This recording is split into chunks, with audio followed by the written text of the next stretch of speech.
Welcome everybody here to the top 5 plays of the week from Esports U, Clutch Key helping to bring you those top plays, so let's get things started.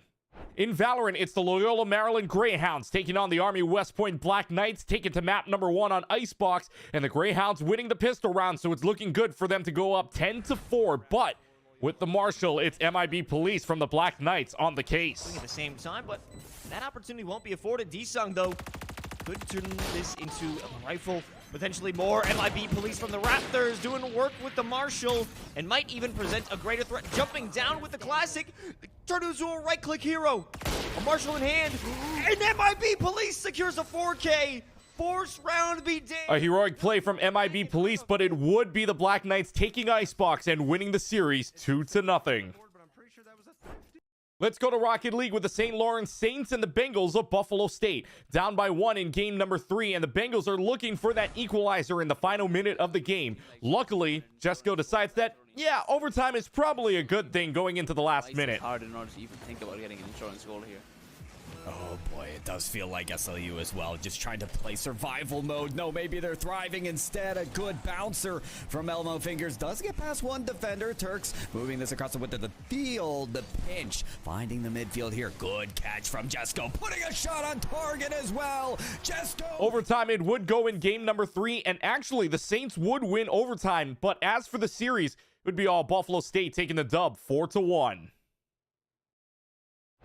Overwatch 2 action with the Great Danes of Albany and the Spartans of UNC Greensboro. Third map on Havana, and the Great Danes won and cap first point in just under a minute. But Magix has a trick up their sleeve, and in fact, they might have more than one. Out of here, they want to get that kill, and they're doing it.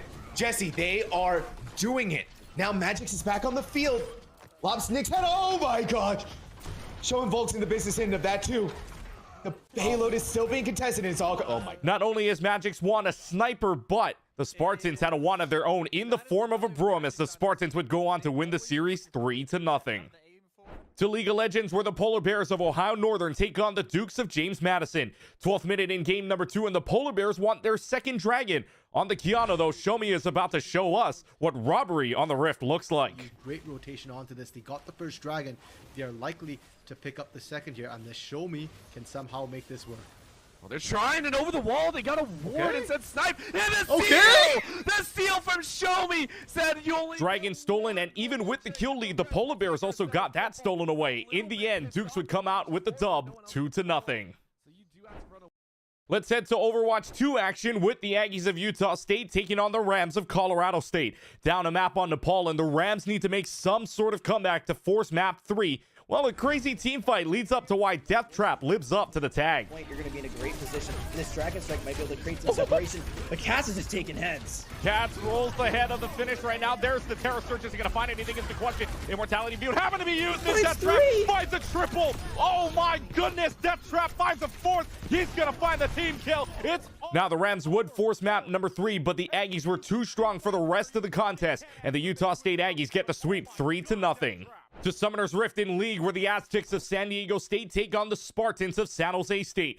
Game 1 and all the advantages to the Aztecs 30 minutes in, and Devour on the Caitlyn makes sure it stays that way to march to the base. Half health. Actually, with the Chaos Storm dropped as well, that might be the go button as everyone follows the rock, and it's not going to be enough off the outset. Goku shut down in the back line, and it's all falling apart for this fight that San Jose chose to take. The ADCs are all together. Piao picked up a kill on the backside. Tabula Rasa's surviving forever. Eventually, the Aztecs would go on to win game number 1, but something clicks in the Spartans, and San Jose would win the series 2-1. To Valorant with Andromeda taking on the University of Houston Scarlet team. Map number 2 on Fracture, and Andromeda wants to push A site, but Binko is sitting around the corner, and even with little to no utility, Binko just finds a way to make heads roll. 1-for-1 trade, make it 1-for-2 as Slorth takes down Altier, trying to trade for Orchid. Binko now trapped in a corner. They're shooting out the Prowlers, and there's not a lot of places that Binko can go, but now only Slorth being the one peeking. Oh, Binko, what was that? Binko calls bingo on the ace, and it would be Houston who calls game on Fracture as they win the series 2-0. To come through, it's just playing aimbot. And that's it from Top Plays of the Week from Esports U. Thanks for watching, everybody, and until next time, this is Clutch Key signing off.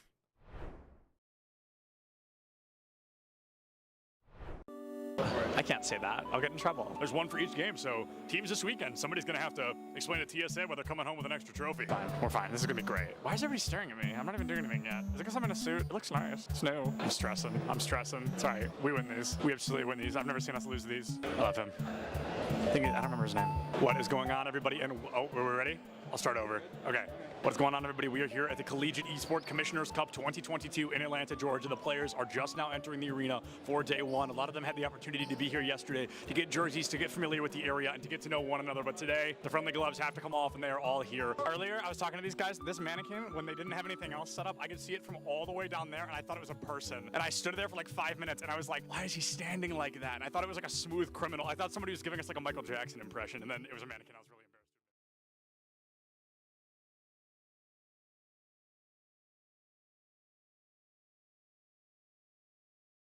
We're at the Collegiate Esports Commissioners Cup. Let's make some noise. Oh, and it's gonna jumped into it. This corner judge is good for 1, 2, dip. He needs more. They're doing even more here. You gotta touch the point. Mr. College walks it in. Toy Boy is gonna drop. Knife him. Right out in front. Yeah, 3, 2, 1, running.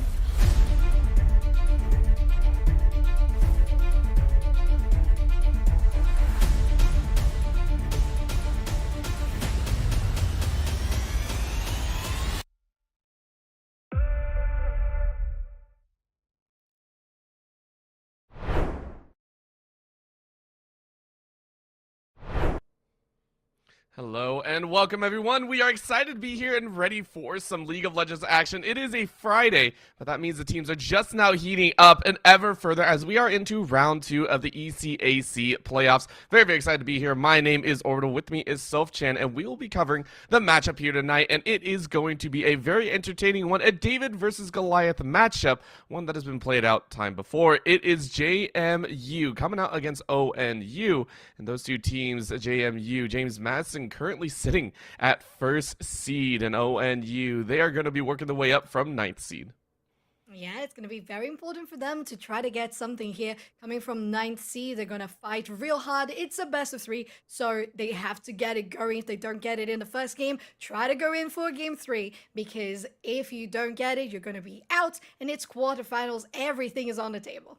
Yes, it's so scary. And again, as we said, these two teams have played before. They have fought against each other back in the regular season, and it was, to say the least, one of the rougher matchups, if I do remember correctly, which I was informed that I actually was on this broadcast before. And it's quite fun because I do like to see returning teams, but that was a situation that I'm not sure if Ohio Northern would really like to remember. During that matchup, it was a very, very difficult one. In game number 1, we really saw Shoma just come out like a beast. The jungler for the side of James Madison was a monster throughout a majority share for it. So Shomi is going to be very, very fun, and hopefully get to see a return of the aggression and absolute domination.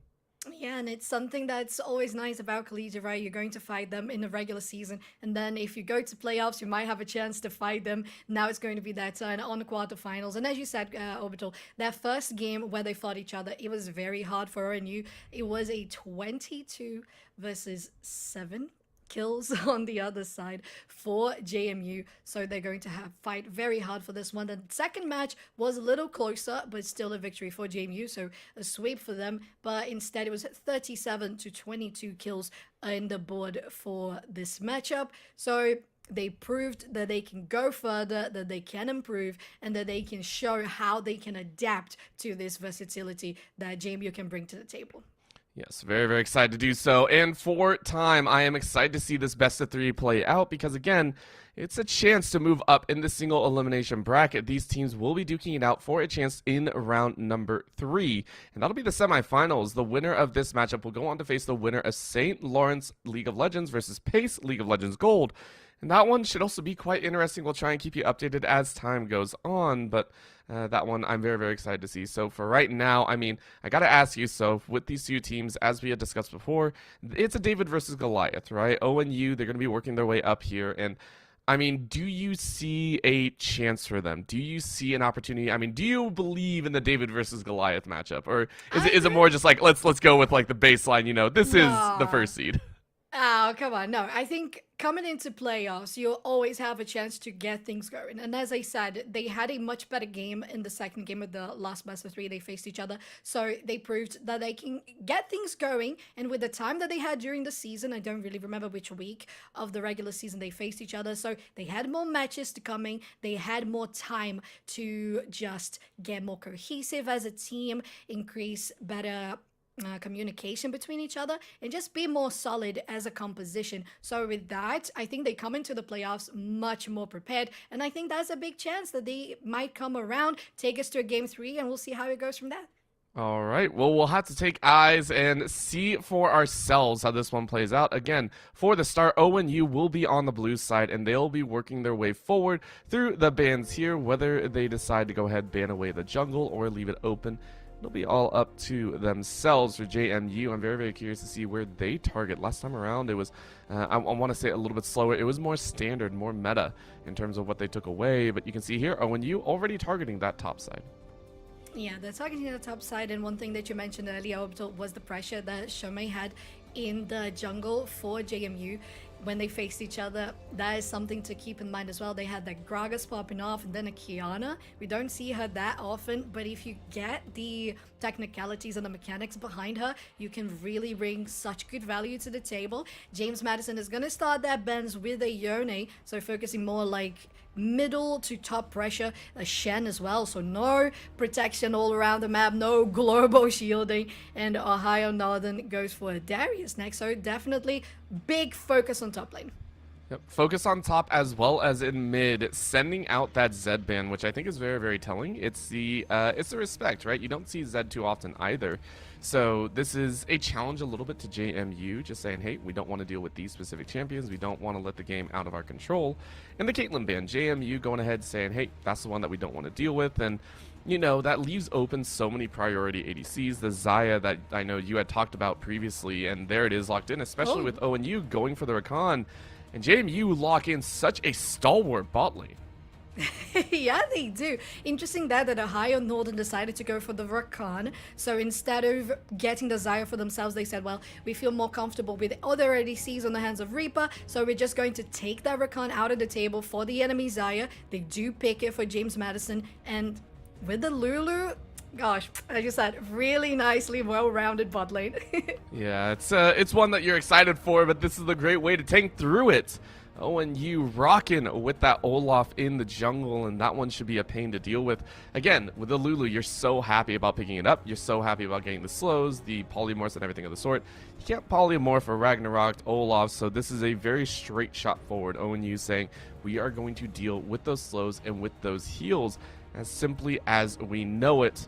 But they are going for a defensive ADC, the Ezreal also to come out, and a Kindred. So JMU saying, all right, you want to bring the pain, we'll make sure the pain doesn't go through under a certain threshold.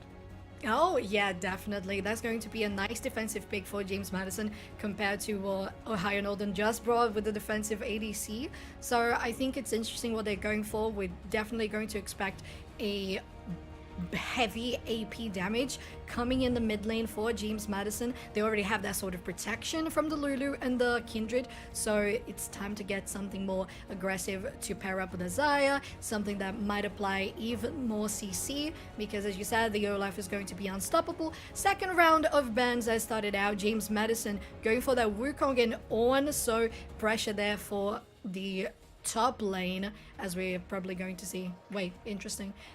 Are they thinking that maybe the Olaf is going to be either jungle or top lane? It's possible. Yeah, I can see the swap, and I think it's appreciated, right? You do just say, hey, look, it's a chance, and the Wukong is enough to disrupt most of the plans that JMU are currently laying down, so you know what, we'll give that sort of benefit of the doubt across the board. What I am looking for is ONU don't really have any extra buffing behind the Olaf. All you see is the Rakan, so I want to see a little bit more dive follow through as well. I want to see ONU lay down some extra forward momentum, because right now JMU have a very scatter composition. The Xayah can get away, the Kindred can stay alive, the Ahri can get away. I want to see more chase. I don't want to see ONU play one-dimensional. Let's see a bit more of that chase come through, or a bit more raw damage as well. And there's that Gragas that people are constantly talking about. You can chase through with the belly slam as well as with the cask. I find that very, very appropriate. Definitely, and coming in with nice AP damage as well. I think that if we had that sort of pressure in the mid lane coming, for example, from an Orianna, I think it could combo well with the Rakan for the shockwave. Maybe a Syndra, I don't think she would combo that well. I think the Orianna would be much more well-rounded in this case. She would be nice and safe in the laning phase as well against the Ahri because she's not going to be... Oh, wait, what? Is this production? Are we all right with this pick? Is this a mistake? Are we good? We are quite curious about this because again, for ONU, this is a Rakan as well as a Braum. So if this is on hit Braum or Rakan, this is gonna be interesting, and I think that's the right call. Mordekaiser's saying, all right, if that's what you guys want to play, sure, go for it. This is interesting to say the least, right, Orbital? Yeah, I think I'm going to bet that if this is actually the case, I would say Graga's mid, Graga is right. Graga's mid, Olaf jungle, Braum top, and Rakan support. Yes, so I'm gonna take a sip of water. I was not prepared for that. No, I don't think anyone was, and I can kind of understand. You know, this is like, I want to say full kind of solo queue testing, you know, the hypothesis work here. I want to say Braum on their own on the auto attack path, when you use the concussive blows, you actually do get extra damage if you hit all four, and then they are like brittled almost for the extended duration. There's a possibility of it. I understand the theory behind it, but it's just like, again, two supports here. I almost expect if you place one of them in the top side or even in the mid, it's the funnel strat, right? You send one of them mid lane, and you just let the Olaf roll as much as you can. But it's scary. I'm not sure if this is actually what... I mean, ONU picked it, but there are so many things that could go wrong that we're really hoping they don't. Yeah, I am definitely on the same page there, Orbital. On the other side, you have James Madison with such a standard composition. They have Peel, they have a not super bruiser jungler, but they have a more marksman related with the Kindred. You have engaging potential and chasing potential with the Ahri. You have denial with the Shadow Realm from Mordekaiser. It's a tank, it's the front line. While the growth from Lulu as well. There's just so much that can get this composition going. It just feels incredibly solid. Nothing really out of the box, just plain good League of Legends strategy. On the other side, well, if that is indeed what they picked, I want them to blow my mind because I'm already blown away, but I want to see this go right for them.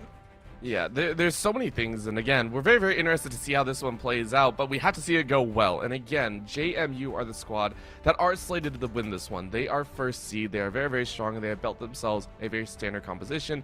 It's on ONU to try and bring a little bit of the hype, so we'll go ahead, go to a very, very short break, and we'll see what they got in store for us here. Please don't go anywhere. The ECAC will be right back.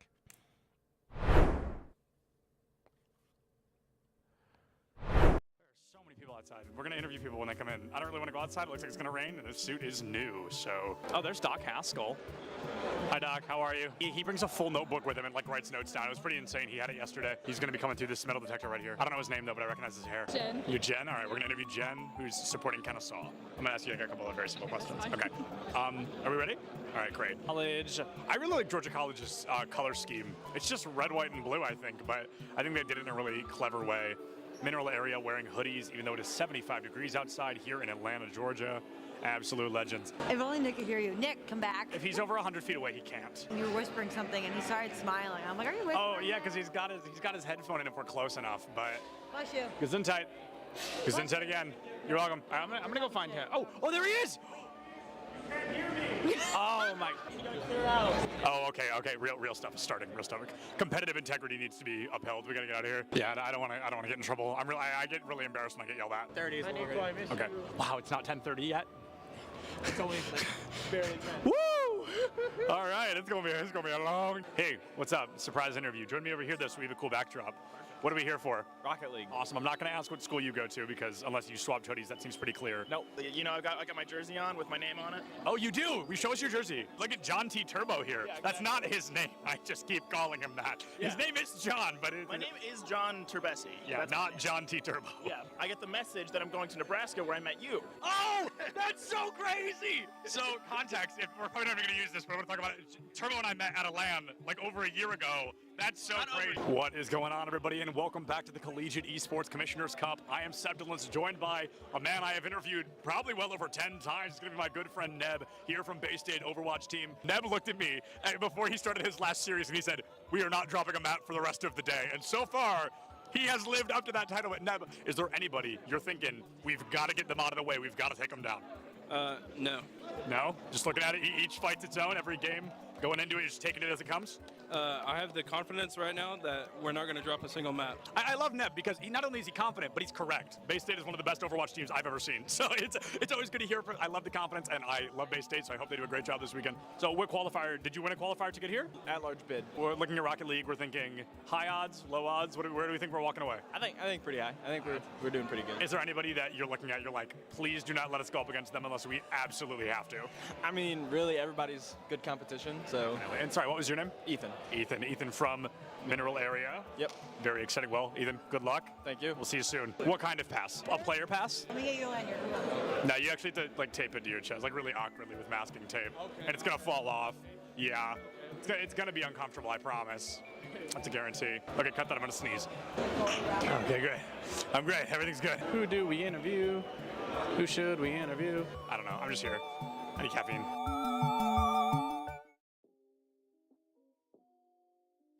What is going on, everybody, and welcome to the ECAC Top Plays of the Week. I am Sebdolence, and I'm super excited to walk through these with you so you can see all of the great moments we are getting out of collegiate esports. One of my favorite things about these seasons is as they go on, as the years continue to pass, the skill ceiling just gets higher and higher, and the teams get better and better. Starting things off in week 1 and 2, these teams came out the gate swinging. Let's take a look at what they were ready to bring out in these early weeks.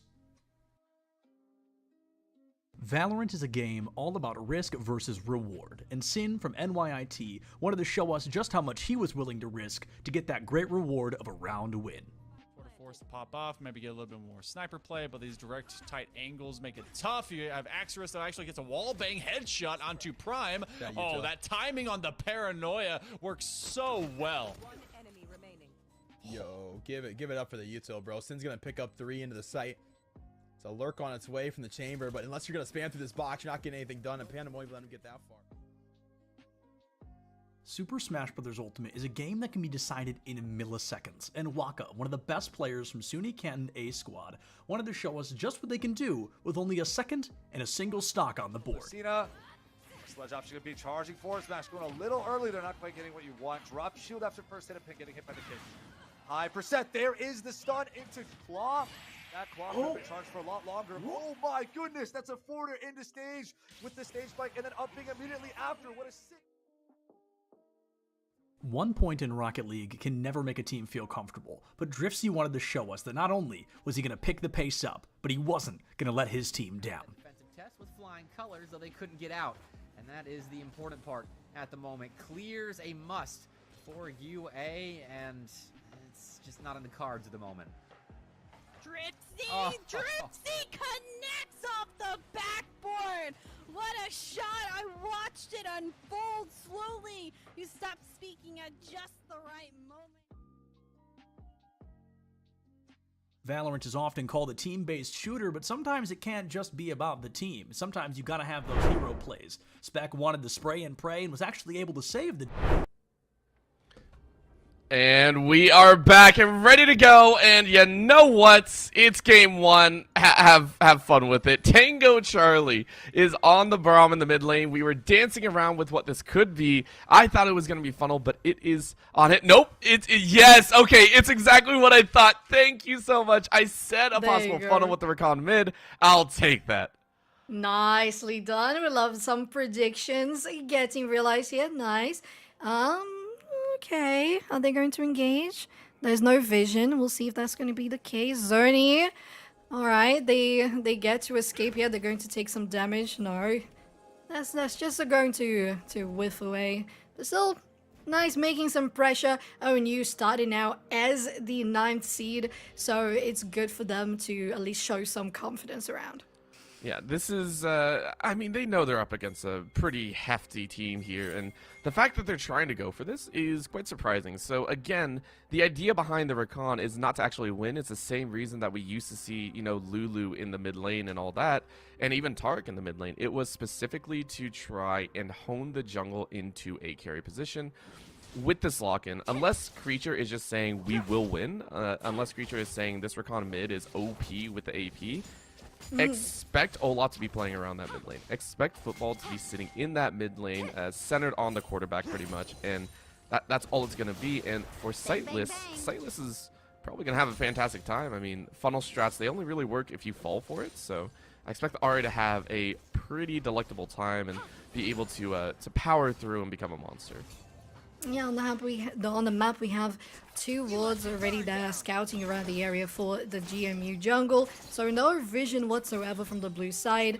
They are definitely in the dark. No idea where the opponent jungler is going to be. Bot lane, just as usual, fighting here for the level 2. Football might be going for this steal, but as I said, there is vision, so at least they're going to know about it. It's probably going to be a counter steal from GMU going into ONU's blue buff. Yep, it's going to be a little bit of vertical jungling unless Show Me feels like they can't do anything about it, but it's a great start. Again, as in Olaf, you do want to be putting on the pressure, so I expect a little bit of a clear and maybe a jump down because, especially with the pinch coming in here, Football might be in a rough position. Yeah, they might. The bot lane and the mid lane are coming in, and there's going to be a massive collapse. First blood for the ADC. Perfect outcome for GMU. Oh, they're gonna keep on stunning here. They have the slow from the Lulu coming as well, and Reaper falling down on health. They're gonna have to pop all that pots. They're just out of it now. No, they're gonna be thirsty. This is now devastation for the side of ONU because this is actually twofold, right? Number one of your big carries, the whole reason that you're playing kind of Recon mid is going to be that Olaf. It is now taken down. You are now behind by a fair bit. Not only that, another carry that you were hoping to have in that bot side, and Reaper is now being punished for that invade by the Olaf. Football granting double buffs over to Zorni. That's not good, right? Reaper and Tango Charlie do not have any control over the spot side. That's Zaya, a champion that we know very well to be a carry threat, now has free roam and free lane to gather power, to gather items, to gather gold. Expect a fairly large deficit in that bot side that Reaper and Tango Charlie will not be able to deal with. And one thing, Orbital, I think that we missed from Football in that invade was they had the detection. They could have tried to detect it. They could have tried to save it for the detection if you're going to invade, but they didn't do it. So they ended up overstaying on that side of the map. Show Me here. Maybe getting this blast going to Creature just around the corner. Football in the bush. They're going to meet each other. The 1v1 is going to start. There's still a blast going around. Some damage is being taken from both sides. Scythe is coming. They go in, and the charm is going to land on Creature. The Ignite is going to pop a lot of damage as well, but they haven't fallen just yet. You have a look at Gragas scouting around, getting the flank position, but so is the Mordekaiser. They get a nice escape. They don't get hooked. And the charm is not going to land either. Pursuit hasn't finished though. Show Me is going in, but so is the belly slam here from Gragas. They fall instead, and the Kindred over the wall is going to still keep healthy. We'll see if they're going to try to get something for a dive, and they do. Massive damage on Gragas, but still not enough to take it. At the end of the day, still successful for GMU. GMU are ruling right now. Remember, they did that all off on the wrong side of the map. For them, it was just free real estate. It was free money for them to be able to pull that off. And Show Me has yet to back as well. With the kill and assist under the belt, 20, so that is 5 camps, I believe, in their pocket as well. They'll have plenty to work with, right? You can see it right there, even taking the futures market to gather up even more so. You're ready to rock right with the Noon Quiver. Your clear is going to be that much faster, and Football is going to be set ever further behind because that is now 2 deaths that you have eaten up. You are going to be able to get back out on the Rift a little bit faster, but still, it is painful. You will not be able to tango with JMU at all, and because of that, you are relegated to just lane ganks. Yes, they're going for a lane gank right now. They don't have vision. GMU in this bot lane. Reaper trying to freeze the lane. but maybe they got a little suspicious about it. They're not pushing any forward. Oh, now they do. The moment has arrived, and the stun is going to get the Lulu in place. Football trying to get them down, but Reaper is just going to be one auto attack away. They managed to get another stun, but they haven't finished anyone down yet. It's going to be the first blood here for the Olaf on the Xayah. Very nicely done. They land that one to slow the Kindred down once more, and they might be able to escape, and they do. What a turnaround here for ONU, Orbital. That was one of the hardest forces I've seen happen on a gank, and then a little bit of greed coming out of Zorni. It was well played. ONU, they knew that they had some potential. That's why they picked up the Braum, and they go for it. Well played, and then playing off of the greed, right? Zorni does fall just trying to go for that final kill. But I think the damage is still done, right? You take a look at the difference of the ADCs. It is Football that is still the only one gaining a lot of momentum out of this. And the plates are already down. So with that kill on the bot side, JMU, they aren't fully threatened. But it is a right step for the side of ONU if they can continue walking forward. Of course, this is another problem Speaking of walking forward, there we go, Creature. Oh, nice! They get the help there from Football to get away with a shield, but they're still pretty much surrounded here in that jungle. Tango Charlie is, well, they don't get there in time. They're gonna get some help for Creature, but the Olaf has already fallen. They used the blast cone, but GMU has all the control over the blue side jungle. This is a problem. Again, for the side of JMU, they are pushing the pace of this game. They are pushing forward. They're saying, okay, we know we're strong. We know that we're stronger at this point in the game. And ONU can't do anything about it. So we're going to keep gathering up extra information. We're going to gather all the extra buffs. And we're going to completely stifle Football out. Take a look at the CS differential, right? You're about 4 camps behind on Football. Show Me is in complete control here, and that will continue bleeding over. The plates aren't even down. There are only 2 plates down, or just 1 plate down on the side of ONU's side, but they have no control. When you still have all your outers up, when you still have all of your towers up, and the opponent can run in and out of your jungle like that, it's unfortunately a very lost cause. You have to be in damage control mode. Yeah, and the mental behind it as well for GMU is amazing because they know that they can do that, so they're not taking even any seconds to just go and do Drake, because you don't really need to do it that early into the game. You can just assert the presence in your enemy's jungle and get things going from there. Just, you have your enemy in 20, yeah, there you go. 20 CS behind, which is going to be massive. 3 deaths for the Olaf 2. And that is just going to slow down the rest of all the lanes, isn't it? It is, and with an Infernal Drake on the field as well, you were really, really hoping to get that early dragon, right? Olaf, one of the best at early dragons, but if you're not able to, it's just, it's kind of lost there, and you can see the fight coming in here. Even with the Spirit Rush, probably should be fine.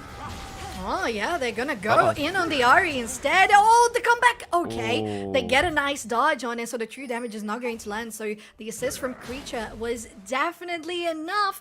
Okay, I saw a little step back here. I was a little worried for Football, but they managed to escape. Nicely done. I think that even though there is so much pressure from GMU, ONU still keeping some confidence and at least acknowledgement of what's happening in the map.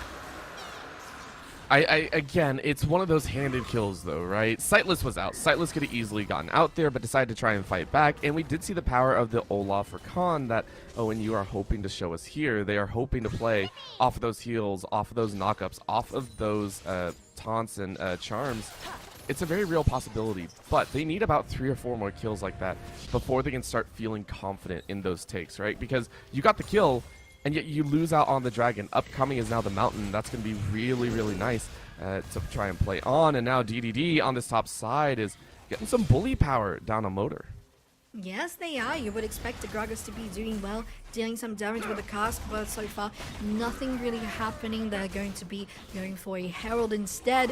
The jungler and the support, so Tango Charlie very far away from their hometown. They're going to get the first concussive strike onto Sightless. There's going to be another one. They flash, and the forced flash is going to be massive for ONU because on the hands of that mid laner. Well, you have the jungler coming in. Is it a steal? No way, you got it. Okay, they've got, wait. They picked it up. It is ONU, they picked it up, and now it's a fight to break out from here. JMU gonna roll out because DDD won on the top side. It is now scurrying for safety. Sightless with the Spirit Rush is gonna try and take their way in. But But it was a 1v1 in the top side that DDD won, and now it's Olaf going down, and Creature stuck trying to just get out of that jungle route. Yeah, they have to use their ulti to get out, and again, JMU just has all the control over the side of the jungle. They can't do anything. At least they guarantee the Herald for themselves, so Football might be able to apply some pressure on other lanes. They're still pushing pretty harshly here. JMU in the mid lane. The assist from Brom is gonna get there. They might even get the final hit to stun, and they do it, but once again, there is no damage. The rest of the team has arrived. It's gonna be Olaf trying to do something. They're gonna go on the Kindred. They're kiting them away. The Olaf is gonna die instead. The damage from the Wolf is going to be enough, but the True Shot Barrage instead is not enough to take Show Me down. And at this point, ONU realized their backs are up against the wall. You saw Creature and Tango trying to go for that fight. They tried to pick it out as nicely as possible, but it just doesn't work there. So now it is full-on damage control. Football, you can see it. CS out the window. You don't care about that. You aren't going to get the camps as nicely as you would like. You are now down 10 camps against the likes of Show Me. So at this point, it really is just try and get anything that you can. Playing around this mid lane, kind of rushing forward. I like the idea. I like the idea that ONU are coming up with. There are better champions for it, I think. But, of course, we're going to wait and see. Football, even through all the deaths, still has the 2 kills for the team. So, hey, maybe you get to expand upon that here coming into the mid game. Yeah, we sure hope so that happens for ONU. On the side of GMU, they're just expiring now, but the vision that they had all over that jungle, insane. Wherever they go, they have the potential to just take the fights, take the objectives, and apply pressure. Speaking of, we might see DDD and Show Me engaging onto Murders. Okay, they're trying to be a little more safe about it. Bot lane, Reaper taking damage from Zorni. And to be fair, the Ezreal is still very power on CS, so that's going to be good for them, because if he can reach that at least 2 item power spike, that would be the point for you to try to turn things around. Top lane, Show Me trying to get that gank going, but they're still very safe about it. They might go for the dive. They do. There's going to be the tower targeting DDD. The last hit is going to land. Wait, why did you go to that side? All right, Kindred ulti is popped. Wait, what? Excuse me. It was just at the edge. They're very unfortunate for them. The Mordekaiser goes down. It was going to be the Mordekaiser on the bot side, but you saw the re-engage on the bot for ONU. They said, hey, top side's getting slaughtered, and it feels unfortunate. Motors might have been able to do something else behind that, but the ulti was actually stolen away by the Realm of Death, and now this is going to be a problem. It's another fight breaking out here, 2v4. Oh, dear. Yeah, 2v4 happening really nicely for ONU. They get 1 charge from the Herald. Not that much damage. The platings are still all there. There's still 1 very closely getting down, but they still get 1 kill, which is good for them. They need to try to reestablish that presence on the rest of the map. Maybe Olaf still going there. We got the pings in the map. Zorni might be going too further forward. You're gonna try to get that slow. You don't manage to do it. ADC trying to get that final hit, and they do. The Xayah tries to commit. Oh, the minions! Did you see the minions, Orbital?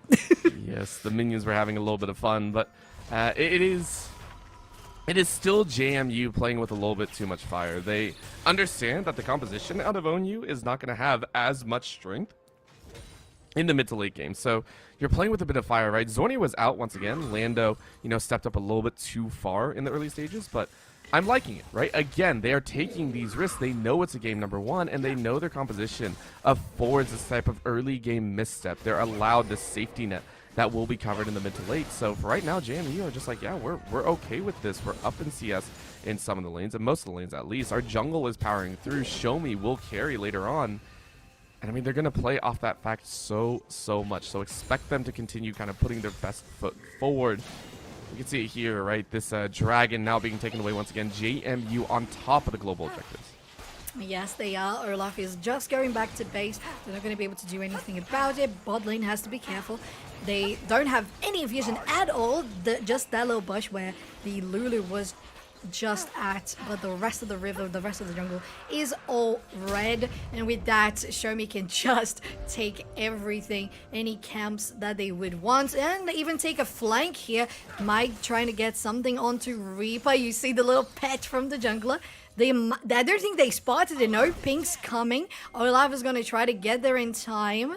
They are sensing something is wrong about this, but Sightless has roamed down bot lane too. It's going to be a 4v3 if they manage to get something in this dive. Creature has followed as well. The True Shot Barrage is just going to land on Lando, and the Feather Storm is going to get Xayah away from damage. They have to flash away as well, but they take Olaf in the process. Stun is going to land onto the Kindred, but it's not enough. Xayah gets another kill on the Rakan, double kill. They're probably going to go for another one. It's not a triple for the Xayah, but it's another kill for the Ahri instead. They try to get the Braum, but at least they stay alive.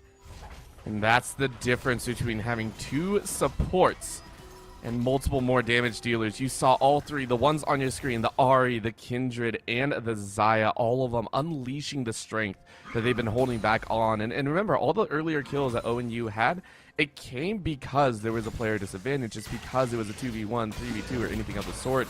This time around, it was a much more brutal blow, and now DDD on the top side is going to get their 2nd solo kill of the game. Yeah, bonked that to finalize that kill. DDD now on 3-1 and 2. And the positive scores all around the map for GMU. 300 gold bounty for this Kindred, who has converted so much gold around the map with 6 assists. They're going to start this Herald as well. They've already taken 2 Drakes, so their dominance is explicit. It's been so good, and at this point, I think JMU can really just storm down the base wherever they want to go. They could go through mid. Top side is also easily broken.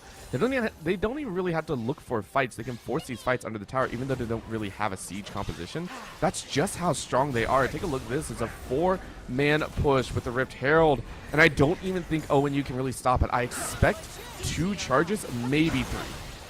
Yeah, it's possible. So much damage going on to Charlie is already. The charge from the Herald is going to land, but Shumi is very close there on health.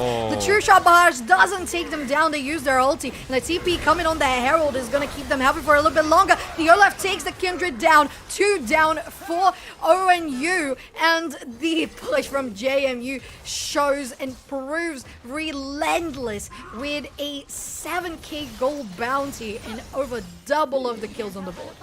Credit to ONU. They knew they had an issue coming up. They knew they had problems, and they took a fight they felt they had to take. And again, if they didn't, that Herald was going to get more charges off. It was going to be painful, and they did stop it at just 1, but they lose so many. JMU rightfully take that fight. They get so much gold that, you know, hey, show me. Might have stepped up a little bit too much, but you take a look down the line right now. 4 kills on just about every primary carry. DDD, Sightless, Zorni, all going back with massive bounties on their head. This is a powerful statement. JMU saying, we don't care if you're 1st, 2nd, 3rd, or 9th seed. We will fight you at our strongest, and I love it. Yeah, me too. There's no mercy whatsoever. It's just showing that quality in every single game. And once again, I have to talk about this vision. Look at that. You don't see that much vision in a League of Legends game that often. And it's amazing. Look. There's nothing for the blue side, and all lit up for the red. They might fight each other here in the red side, the blue side of the jungle football. Okay, Tango is going to be the one to try to get something going. The football is taking damage instead. They go unstoppable. The Braum goes in front of them, so that's going to be a lot of damage eaten by the tank creature.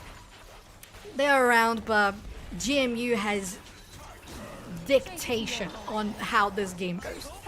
They have the baton. They are in the conductor's seat. I 100% agree. They control everything. The fact that for right now, Show Me has been done with the egg for so long, the extra smite stuff. It's been done for so long. Currently has 160 CS behind them. Football is still sitting on 4 more camps. They do not have the 900 smite, which means all global objectives are currently in control of Show Me. That's how far they are. It's a 3-level lead as well, so Show Me just saying this is all ours. You will not have any sort of value. You'll have to fight your way through your bear teeth. I love it. They are waiting around for this dragon again. It is a cloud dragon, so, you know, not the most impactful in the world, but it's really just putting yourself on soul point while the Ahri is getting free farm on the other side. It's a very, very stifling, it's a suffocating tactic that JMU are laying down, and it's very clinical. This is by far one of those moments where you're just like, okay, you knew ONU were going to try and pull something out, so JMU just play it by the book. Every single piece of the map will be under their control. Yeah, the puzzle is completed for GMU. They know exactly how to play it. We have the rotation coming from ONU to the Baron side, but they definitely don't have enough damage to try to do something. Just scouting around the area, trying to get some vision, but it's going to be taken out in return immediately by GMU, and even enticing them to take the Baron themselves. The rest of the team is on the other side. Rakan is on the other side. He has a TP, so does the Gragas. So even if they tried, well, it would have to be that snap of the true shot barrage, but it's not going to happen. Red team has slain Baron Nashor, and they're going to go for a fight. Damage going on to Tango Charlie. TP on the ward in the back line. They're going to try to go on Reaper. Nice dash away. DDD taking damage. Might be taken down, but the shield is enough to keep them going. Reaper has to flash away. They missed the W, and that's not going to be a kill. The comeback in the flank from Sightless is going to finish the deal. The Ignite pops. The ulti comes in, and all the resets for the Ahri with a double kill in her hands. And an ace. I love it. It's clean. It is very straightforward League of Legends action, right? JMU were not fazed by the early kills at all. They stood firm, they stood strong, and they said, we are going to play our own game. And I love it. It's only 22 minutes into the game. JMU are already knocking on the doors, and I don't think there is anything that can be done on the back end. So these towers are just going to fall, and ONU have one last chance.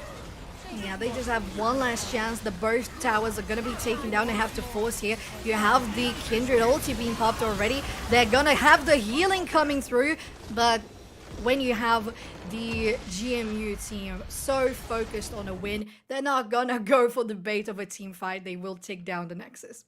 It was so good and so clean, and once again it came from that jungle. Show Me was in control for the entirety of the time. There was not a point where I sat there and said Show Me's not in control. Yes, bot lane got a little bit out. You know, we did see the Xayah and Lulu get a little bit cheeky at points, but other than that, it was very clean. And I'm taking a look at this. Soph, is there going to be any change for ONU? What did you think of the double support composition? I am going to be honest. I think, as you said, that if they were going for something similar, they could have picked different champions. At this point, considering how aggressive GMU can be and how clean and aggressive they can be, because sometimes aggression can lead into a little bit of overconfidence and just being premature on decisions. That's not what GMU brought to the table. So ONU knows that now, again, because they have fought each other in the past because of regular season. They have to come up with something different, I would say, this time around, because even if they were going for funneling, you don't have the damage to back it up. And we've seen these a couple of times in Collegiate. You have to know that someone has to deal the damage. And if you were just expecting the Ezreal to deal the damage, the enemy's not going to let the game run for that long for the Ezreal to deal damage. That's fair. So we'll see if ONU have any sort of answer. We'll be right back with some more ECAC action as JMU look to move on to the semifinals. Don't go anywhere. SVSU tying up the series 7-7. Hard B push here. 2 Omen smokes coming out. Spec finds 3? What? Straight through the smoke? Oh, one Spec. That's not legal, man. That's not legal. This is match day 2 of the ECAC League. You can't be doing that right now. Spec just goes with the call. Here in this clip, Fanshawe finds themselves with their backs against the wall, 20 seconds left on the clock, and they're desperate to take down Wake Forest. They don't have anything to get through this team, they don't have any weapons on the field, but with Jackie Moon in the wings, at least they had a sniper. Apparently. He's gonna believe all the shots. Oh, a sniper! Jackie Moon from about midway through. What a shot right here from Jackie. Wow, good eye sniper. Yes, sir. Jackie Moon puts us on the right side. A little bit more to the left. This one would have been... here in this clip. We're going to get a great moment from a Pac-Man, and as a Pac-Man player, I was super excited to see it. We're going to hear a lot of praise from our commentators giving Mosey those compliments of choosing Snake against Pac-Man, a great counter pick. They were super excited to see a Snake on the field, but even without their blessing, Trollery does not yield. Approach, but like you said, he's trying to play this safe because losing a stock right now for Concord would be really bad. And, well, a little bit of commentator's curse there. We kind of willed that one into existence. Oh, man. Oh my goodness! What? Now I know what you're thinking. Oh, Septilence, how could that be all we got from weeks number 1 and 2? Please tell me there's more. If you like what you saw, you've got to go check out ECAC Esports on all social media platforms. Please see what they're bringing to the table. It is great collegiate esports week after week. And on the bright side, folks, this is just the beginning. We've got the whole rest of what is guaranteed to be a great season ahead of us. Thank you so much for joining me for this recap, and I'll see you on the next one.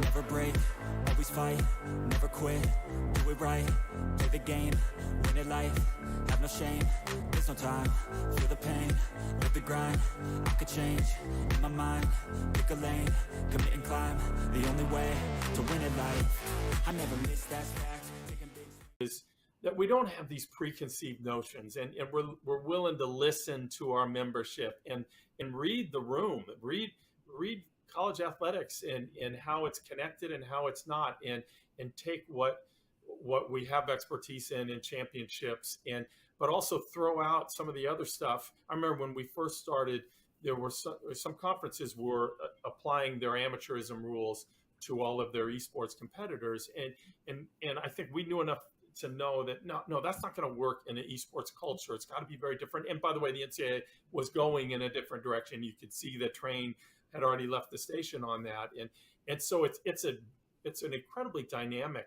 area and ever changing, and will continue to change. And just as we didn't know when we started what it's going to be looking like, I think similarly we still don't know what it's going to be in another 5 years. I know enough to know that all of us are still going to have a thriving esports program that's doing a real good service for our members and for our competitors. But we still don't know necessarily what some of that is going to look like, and that's pretty cool about it all. Let me ask you this, because you all are used to dealing with your athletic directors, and each of them are dealing with what's in front of them in their athletic departments. My guess is at least some of your schools are that this is not necessarily operating within the athletic department. And can you talk about how you navigate that in a conference office, and maybe the best way to handle that, or do you have preferences? Do you try to steer them one way or the other? And just talk a little bit about that, if you don't mind. Sure. The majority of our schools are not under the athletics umbrella. We have one institution that perhaps by next year will be under the auspices of athletics, but most of them are in other departments across campus. Right. One of the things that has helped us is that we have support from the president's office. And so in order to participate in Mountain West events, you have to have an adult non-student administrator that oversees that, the esport program. And that's where we get assistance with, eligibility checks and, please complete your roster, things like that.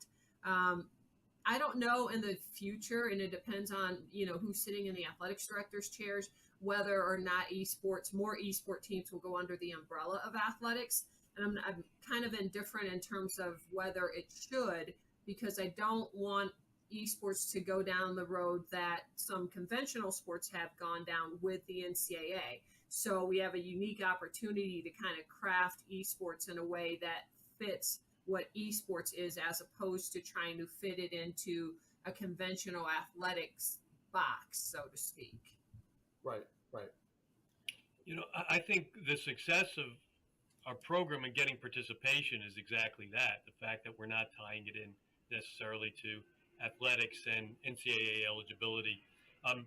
Like Carolyn, we probably have 3 or 4 schools that are under athletics.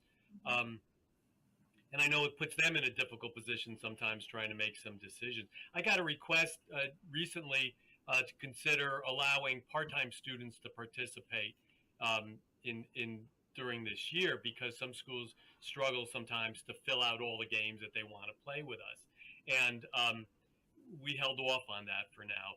You know, we defer to the institution and say, what's your policy for those that are under student development or activities? What's your policy for allowing students to participate? And if you certify that they're eligible under your current policies, then that's good for us. I also think, and I was part of some of the conversations early on with the NCAA years ago about the NCAA getting involved as a Division II representative, and I was crossing my fingers that wouldn't happen. Just because I think this needs time to grow, you know, and expand.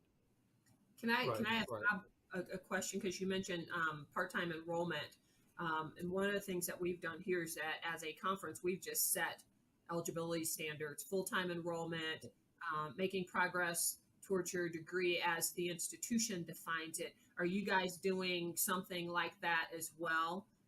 Because we've gotten that part-time enrollment question and we've said no. Yeah, no, I don't think we've gotten that far down the line, Carolyn, to ask for that. I think we kind of put it on the institution, but we do say that the student has to be a full-time. Now, they could be a full-time grad student, but they have to be full-time as from what the institution decides. Yeah, our eligibility requirements are just as simple as can be. You have to be a full-time student in good standing.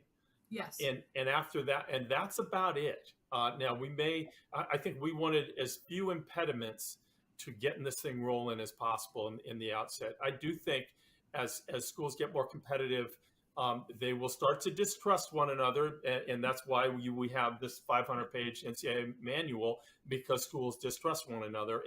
But we're not there yet. You know, right now there's still a collective. Let's move this forward, and the fact that the NCAA is not administering it, I think, is really helpful to the growth of it all. And yes, we allow grad students. We don't even have a 4 or 5 year clock. If you are full-time enrolled for 10 years in good standing, you can do, and why not? Why would we not say that that's okay? Now, eventually, like I said, we may change our minds if the schools require it. They say, no, this is crazy. Look what they're doing over there. We don't like, you know, but I think we're still a long way from that. Alex, do you have anything? Yeah, I mean, I echo everything that really Carolyn has said. You know, you're gonna have to forgive me. What was the original question? It's been a minute. I know. I'm sorry. Well, just kind of what you set out to do, and then what maybe the realities of it all. And we are back, ready to go with game number 2. It is ONU versus JMU, and these two teams tangled in game number 1, with JMU coming out with a fairly solid win. It was clinical, it was clean, it was precise, and they did some work. ONU, though, they're going to bring in some interesting members here coming in for this game number 2. Yes, they are. A little difference here in the roster, but still is going to be a banger of a matchup once again. I think the most impressive thing that ONU brought to the table last match was the draft. It was innovative, fell a little short in execution. It happens. GMU, as you said, super clinical. They didn't let ONU take any advantage on that composition this time around. We hope to see something different because of this change in the roster from ONU, and I am very interested in what's going to come out to the Rift. Yeah, this is gonna be some questions, right? Because we saw ONU try and run a double support composition. You try and run that you try and run that recon in the mid lane. It's very, very kind of nice, but at the same time, go ahead, take a look on the right side of your screen. The Ohio Northern are on the red side this time. And there's a lot of new faces. They have actually gone ahead and had a full roster substitution here. So Ohio Northern bringing in 5 fresh faces. Yes. From the team they had subbed out here, they are coming in strong, potentially with very different gameplay, a style that's gonna differ a lot from what we saw in the first game. We see some differences coming through already with the bans. It's gonna be an Affiliates ban for James Madison, so considering that was not even near what we saw in the last game, James Madison very aware of how these substitutions are going to affect the matchup. Yep, it's a very, very hard target on this bot side. Double ADC, I wouldn't be surprised to see a Zeri ban as well. Zeri is very fun, and I mean, James Madison, Zorni played a very, very nice Zaya. So you can go ahead and grab that one. You basically lock out, and there it is. Ohio Northern know it as well, so you ban out a third. Fourth one, like I said, I would like to see the Zeri ban. If not, it could go into, I want to say a Varus. Varus would also be a nice contested ban to have as well, but I wouldn't put it past James Madison. This is a whole squad, so to give a little bit of insight, Ohio Northern, a lot of these players are a little bit higher skilled than the previous rosters, so it's a lot of question marks for JMU to kind of go through, and so instead of another ADC ban, they go for the Victor, which is against Kato, a very solid one to go for. Yeah, definitely. You take out solid damage, as you said, the potential of zoning, CC that the Victor can apply, and just the amount of crazy pushing that you can have mid stages with the Victor. They finish up Ohio Northern with the Lulu ban, and we're gonna go already to the table for the picks, and Kindred might be the first one for James Madison. They had the Kindred in the last game, worked out amazing, so just run it back. It's nice to have, and yes, run it back, but as a blind pick, it does worry me. Kindred, yes, is a solid pick in terms of damage output, but it leaves itself very vulnerable. Again, any knockbacks are pretty rough against it, and the burn here, this is actually very, very appropriate. And Udyr is one of the few picks that I would give a lot of credence to. It mid to late game, unless the Kindred is fed, the burn's going to be way more than a Kindred can deal with. That Udyr will run circles around you, and it will be a problem, so we're going to have to wait and see if that is actually a jungle Udyr or not, but it's a solid pickup. And now Ohio Northern get to decide what do they want to go for next. They're picking just a lot of bullies here. If the Gangplank is also locked in, there's not much that can deal against it. Yeah, as you said, bullies all around the board. You have the Udyr countering the Kindred in the top lane. You're going to have the barrels from the Gangplank just getting that zoning coming from James Madison. Yes. And it feels like they know that might be the playstyle, given that they did ban the Victor first hand. We have Milio coming to the board, very fun, one of the most recent champions coming to the board. A cutie patootie he is, with the little fire friends, and paired up with the Jinx we talked on backstage. It goes bonkers. Yeah, it's going to be a very, very powerful one. And again, this Milio is twofold, right? Just like we saw in game number 1, where ONU were trying to enable a certain character. It was trying to enable the Olaf. It's appropriate to say the Milio is trying to enable 2 on the back end. So again, that does allow for both the Jinx and the Kindred to have massive damage control. But that Blitzcrank is going to be that stalwart defense against Ohio Northern, drafting a very pick-and-roll composition here. It is slaughter one member at a time and do that over and over again until James Madison is completely dismembered. Yeah, you have the Blitzcrank just dismantling the composition for James Madison if they get the nice hook, the right hook on the carries. We're gonna go for the second round of bans. James Madison starting out with a Syndra, one champion that we did mention would work well. I think I mentioned an Orianna as well that would be good. In the last matchup we had, who was the jungler again?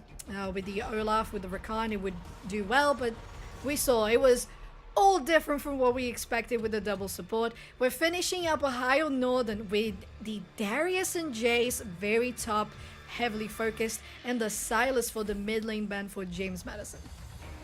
Yeah, this is 2 very contradicting styles. Ohio Northern saying top lane is our priority, so I wouldn't be too outside grabbing an Orianna right now, as you were saying, or a very simple lock-in here. Just go ahead and get Kato a setup.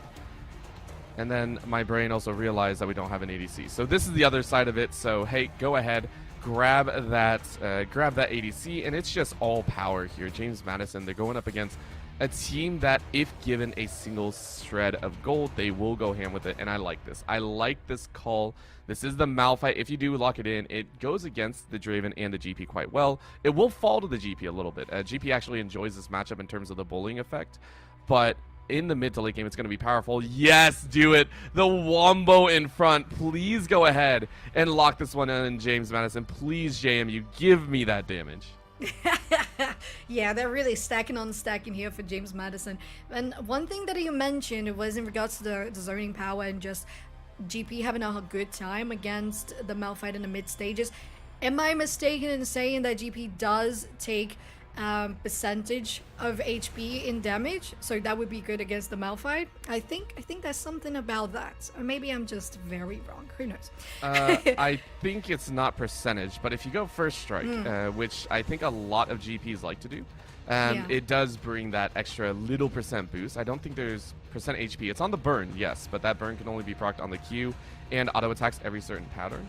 And I would say it's decent. Don't get me wrong. It is very, very powerful, but it's not all the time. So it's not constant shred health. Valid. Gosh, we finished up that roster with a Cassiopeia pick for the mid lane. And as we said, it's a whole different team, a whole different set of players, and a whole different composition that they brought to the table. What are you thinking about Ohio Northern this time around? I'm thinking they drafted to win lane and then win game afterwards, no matter what. These are all champions that are well known to scale very, very hard. And they're also considered lane bullies, right? You take a look at the bot side, which is one that we saw be the closest in game number 1. Now it's been upgraded, right? If you have a Blitzcrank and Draven, a single kill now swings in favor of that opponent. It swings in favor of Ohio Northern. And then in the mid lane, right, Diana was blind picked. The Cassiopeia negates just about everything that the Diana wants to do. The Miasma is enough to slow him down. The Petrifying Gaze is going to stop Show Me and Sightless. So it's a great pickup on the counter pick engage. Aggression and Widerum. We saw the Udyr get locked in. It was one of the first ones. It was a counter pick there. Being run ragged around the map, expect it to not be caught, and expect a big prayer of, hey, the Kindred is big enough, the Jinx is big enough to actually shred through the Udyr as he burns your backline. So right now, every single pick on the side of ONU feels like the perfect bullying mechanic that will take JMU down a notch. It really does. KO positioning very aggressively here. Baiting out, we have ONU squad in the fog of war. Nobody has been spotted so far. Are they going to leave a ward? Yes, they have. It's going to be just a ward for the blue side. Now, GMU on the blue side, ONU on the red. They're still advancing here, but they're going to get spotted. So, nothing should come out of it much. In comparison, might be just a deep ward scenario. Maybe they're going to commit, and they're going to go for a counter invade. We'll see how GMU is going to respond to this. I don't think they're going to respond at all. I mean, they don't want to force it, and they can't, right? Their composition doesn't allow for any sort of really engage outside of Sightless and DDD, and that's only at level 6. So don't expect them to be going in. Don't expect them to be going hard. Expect them to be trying to farm this out and level this fact of ONU going to be going aggressive. The main one is Kuz and Kai on the bot side. These two are going to be looking to be very, very aggressive. They're going to be looking to step up, deal with Zorni and Lando, and try and push that Draven into late game status as soon as possible. Yeah, the more you stack that Draven is going to become that perfect scenario for ONU. As you said, they want to get the laning phase done, and as soon as they have it won, they want to go for a finish line. And considering that we had GMU doing exactly that in the previous match, I think that ONU can definitely pull it around with this new composition. And you saw it there, the zoning out by Kato. It's a painful reminder of the matchup that you have chosen here. So we're going to see, hopefully Show Me also show a little bit of love towards that mid lane and try and get some damage down, but keep eyes on aggression. We saw the ward earlier. You know, hey, the opponent is over here. And then another ward that was dropped by Kato now means they have complete information, and that's going to be a good draw. Yeah, very nice hook here is going to be Lando dropping down to 20% health. There's some damage coming with the axes for Kai too, and both laners are going to be chugging on those potions. And Draven Blitzcrank showing why it was such a bully in the early stages of League of Legends. Oh yeah, it's going to continue as well. Lando on this Milio, it gives a lot of bonuses, but it's not actually that strong, right? You know for a fact it's very squishy, and that's the risk that you run when you grab these two laners. And now this is going to be a chance, Show Me just trying to lay some sort of pressure. Again, you know you're not actually going to get a kill. Sightless is just trying to get to level 6 at a nice pace. But for right now, it's just, you know, trying to slow down this slow burn of the gold. We're going to see this increase of gold jump out. But look at this, Sightless going in.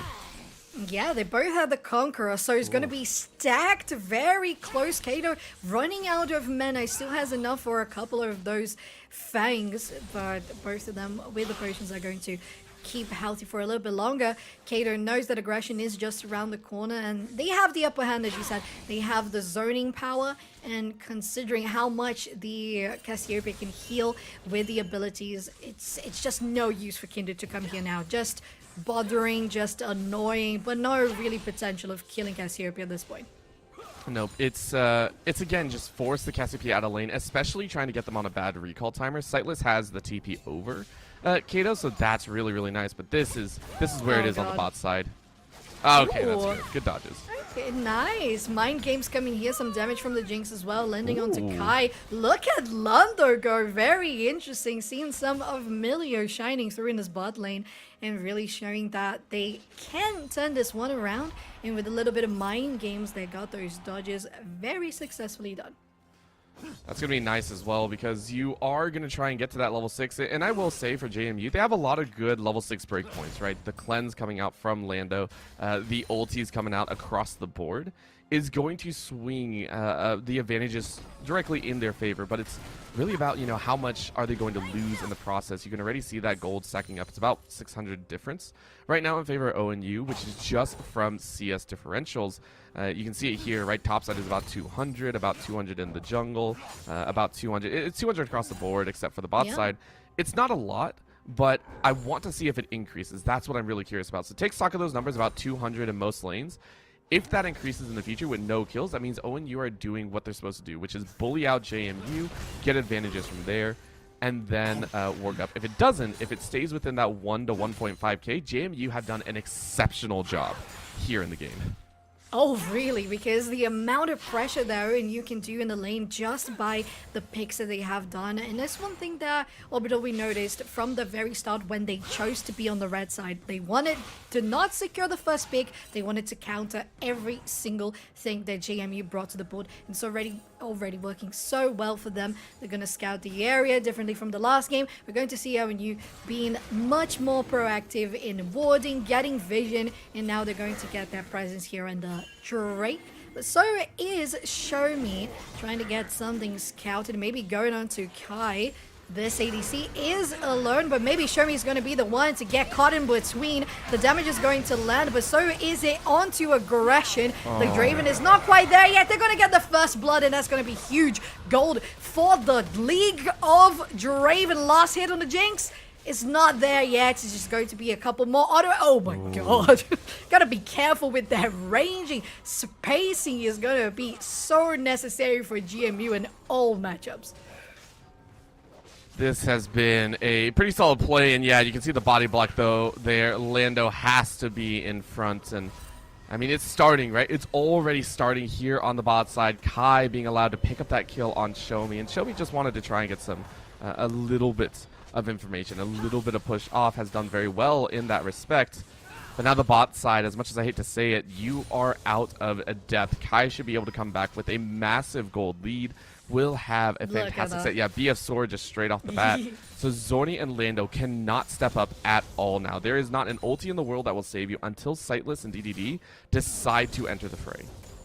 Yeah, Sightless using the TP here in the mid lane. So thus far, you don't have any TPs anymore on the board. We're going to have to wait to see if anything else is going to come online when the 14-minute mark comes to play. The Drake has not been taken down. It was just the scouting of the area, taking the wards, placing vision yourselves. And Sightless is going to try to do the same here because you have the Kindred very deep in the red side of the map. Aggression has the backup from Widerum, but it's 3v2 in this case, so they got to be careful about it, and they are. So just taking out the wards once again. So very controlled and strategic game that we're seeing from both teams. I think it's appropriate. Again, it's slow acting, and for the side of ONU, you're really just waiting for a lot of those ultis to come up again. They want to fight on top of that cannon barrage. So ONU are just going to keep farming up and pull stunts like this. Again, they're very happy about getting these annoying little moments down. So I really do like this. Oh, would you look at that? Very nicely done. That trap from the Jinx is going to get a chunk of damage for the health bar of Cuz. And with that, because of a missed hook, they are able to trade back the damage onto this bot lane. Even though ONU still has big pressure, they're going to try to take the platings. We have the vision on the Kindred. The next hook is also not going to land. And ONU is positioning for the first Drake. Aggression is on the pit. There is vision, so they're probably going to try to at least take it out from the pit. Denied the vision. The zap is going to land on Kai. So again, JMU has eyes on the Drake, and they're saying, well, we're not going to take this, but neither are you. It's very hard to do so, and I like the respect that ONU are laying down. There was no pressure in the mid lane. It was actually kind of stuck in the middle, Sightless and Kato. We're not going to be roaming out just yet, so without Kato, you don't want to force it, right? Aggression, Kai, and Cuz, they all understand that, but in the top side, we're seeing a difference. Oh, no. Oh, yes, we are. DDD is going to be taken down. That shot to the face. White Drum, as soon as they get their ulti. Wait, did they just get their ulti? Am I confused? Did I see level 6 on the board? Is that it? It was a trade. So DDD hit level 6 right away, and then Widerman was just ready, but we can't even talk about that. Yeah, we cannot. Bot lane is being super aggressive once again in its damage flowing onto GMU. Aggression might be the one getting caught up in the middle. The ulti from the Draven is not going to deal as much damage as you would expect. And they're all still pretty much healthy. Pressuring here, shoving the lane. Gonna get a nice reset, or maybe just fake a reset to get the next wave. At this point, they're not even that far behind in CS. In the bottom lane is around 20, and considering the aggression that ONU has been able to put around, I would expect a difference just like we have in the top lane of over 40 CS. Yeah, this is starting to look very, very scary, expecting JMU to fall further and further behind. And I mean, Shomi's trying, right? Shomi is trying to join in on these fights, but they know it's an uphill battle. You saw the gold. I said earlier that if JMU were able to keep it at a 1 to 1.5k difference, it was going to be a win for them. They don't have it anymore. It's looking much higher, and this is going to be the chance to fight back. Yeah, there's going to be the chance to get Shomi taking Kato down. They're going to land the stun from Cassiopeia. They're close to taking them down, but aggression is going to be falling pretty shortly. But a nice hook from Blizzard. Oh. Just under tower range, and Kato and aggression survive with just around 10%, 5% of their health. Maybe Sightless is going to try to get a dive going as well. White Drum is going to be aggressive once again with the pressure over levels that they got. At least we see GMU really trying to fight back, but ONU is staying their ground. Yeah, ONU have full control, and yes, that mid lane was a little bit spicy. We saw the possible damage that could come out. Lando getting in there and helping out Shomi, but it's, again, just the pieces falling in favor of ONU right now. They have 3 plates to their name. It's going to continue ever further. And I'm really, really curious, where does that fight break out? Where does that difference come? Because, again, you're now at about a 5k deficit. And JMU have not looked to chip at any of the towers except for bot side. Shomi was such a huge point last time, and this time around, getting jumped on in the jungle, this is much harder to deal with. Much harder, especially if you have the Kindred ulti. Oh no, very, very close. But the shot was following you over the wall, and it's not going to be a flash that's going to save you this time. DDD getting collapsed by 3 members. They get the smite going, and Uta is going to follow them. The unstoppable force gets them over the wall, and GMU at least avoids 1 death of the 2 potential that could go down. Yeah, that was a chance. And again, right now, Widerman has been a beast on this top side. I did talk about it a little bit. DDD on this Malphite, it was a decent pick.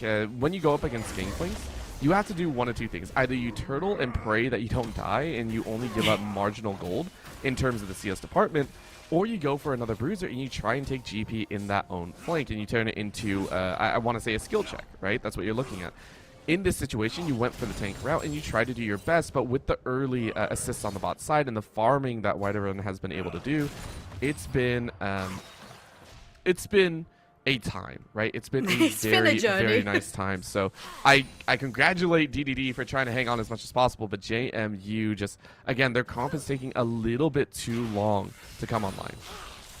Yes, it is, and it's just because it's not because of lack of effort from them. As you said, ONU has been controlling everything in the map. They have such good pressure in the top lane just by the farm alone, because of Gangplank being able to apply that zoning potential. Because he's here in the mid lane trying to shadow, get something going here. But interestingly enough, that wave is pushing, so I don't think you're gonna get anything out of that. They rotate to try to take down some vision coming from the river, and Kindred is gonna be spotted. Are they?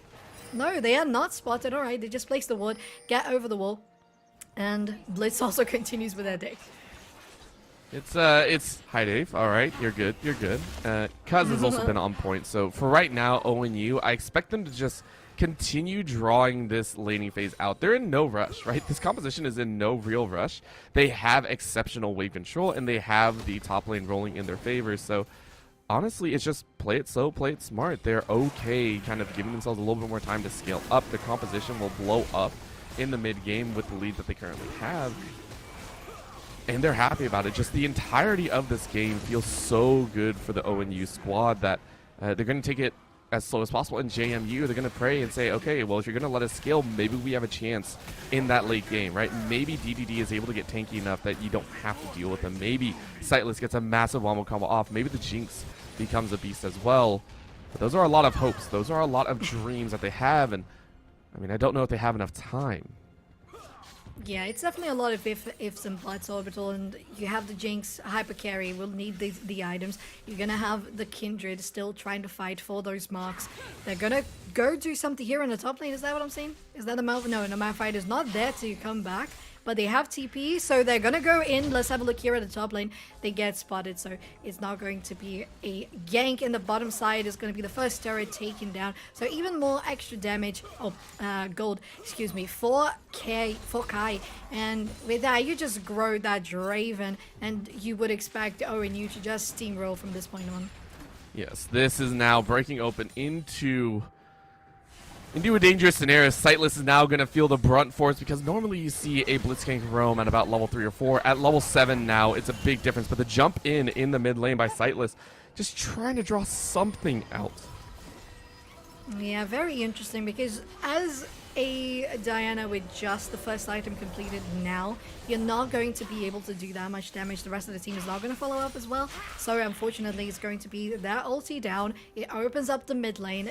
It just gives them the opportunity to go push. To be fair, did they have any chance to try to defend this? I don't think they did, especially with the Herald coming along. It's going to be very nicely placed as well with just the first charge going into the second tier in the mid lane. We'll see if they're going to stand any chance against this push. The first charge is going to hit, and with that, it's just going to be a clean takedown of this one. I don't think they would do anything else. No, at this point, ONU are just saying, no, we don't want to fight. You have to force us to fight. And they'll bleed out gold. They'll keep bleeding out gold as long as this goes on. This is one of those kind of stranglehold, the suffocating feeling of gameplay. It's very, very nicely done by ONU's side.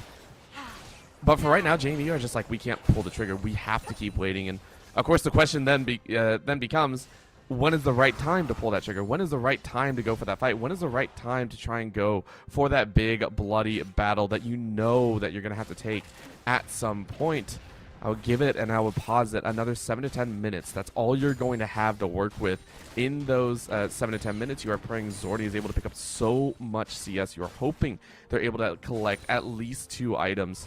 And if not, it's going to be a problem. Look at that difference between the ADCs right there. Insane. That was about 3K difference, I believe, just right there. Yeah, 4K for Jinx, 7K plus for Draven. Absolutely insane what ONU has been able to accomplish in this game. And as you said, they only have around 10 minutes tops to be able to accomplish something. And answering your question, I think it might be just a case of if ONU makes a mistake and then you can pick off someone as Kai, maybe Kado as well, but considering what they have been doing so far, they're not going to let any breaches come online. And JMU is just going to keep on bleeding gold, as you said. And we'll see if they're going to try to get something engaged here for a Baron, increase even more their advantage for ONU. They don't even need it, right? Like, it's still Yeah, 2.5 minutes. Why are we... I don't know what they're sitting around here looking at Baron. They're really just looking for a pick. They're just looking to see if Show Me is going to walk forward and be a little bit cheeky, and it's not going to happen, right? Right now, JMU are playing this in the right manner. They're saying, okay, farm what we can, just soak it up, and pray that we don't get ganked. Yes, it's bleeding out gold, but at least you're not losing drastically. This game, it feels like it could have been over at about 15, 16 minutes in. DDD right now, playing smartly, trying to get out of that top side. It is the right way to play it. And it is biding your time. Yes, it's slow, it's painful, it's excruciating to watch this style, but for right now, JMU, they are betting it all on one massive team fight, one massive exchange of blows that the stat check will bring, hopefully in the near future. Yeah, that's the only thing they can do, really. There's still a minute and a half for that Baron. They're going to take down this Herald once again. ONU is going to have that aggressive push into the lanes. And with an already opened tier 2 in the mid lane, it's going to be very hard for JMU to try to keep track of anything happening in that jungle. At least they have kept very consistent in the warding scenario. They have a lot of vision everywhere. Unfortunately, they can't really do much about it. They know what is happening, but they know that they have to wait. They know that they have to keep on farming, as you said. And at least they're doing it well, because if they had done anything different, it would have been a lost cause already. Yeah, this is it's screwed if you do, screwed if you don't, right? Like that's Yeah. I feel what's coming out here, and right now they're getting screwed if they don't, and you can see here Sightless in a 1v1 just running it in. Yeah, they're running it down. It was very close, to be fair, to get that Super Mega Death Rocket onto Widerum, but it wasn't going to take them down, I don't think, unfortunately. But still a nice attempt there by the Jinx. You're going to have the Herald being popped here in the bottom lane. The clear wave with the barrels are going to be insane. They take this down. It's going to be another hit into the inner turrets. The inhibitors are going to be exposed really soon, as that's exactly what ONU wants to do. And they're going to engage. They go to flash forward. They don't land the hook, but they manage to take down the tower fast enough so they don't go down by the tower shots. It's going to be a kind of even trade, even though it was one kill for ONU. I thought it was going to be much more devastating for JMU, to be fair. They kept a good defense as much as they could do. Tower went down, inhibitor went down, but still they are maintaining a good mental to fight as much as they can. Yeah, that was, you know, as much as we want to say it's even, it is now a 14k lead right now. ONU on the doorsteps of a perfect game here. Widerun, Aggression, Kato, Kai, and Kuz all coming in here in the second game. And you know what? An exchange of teams coming in here almost. It's working out for ONU. and I'm very, very...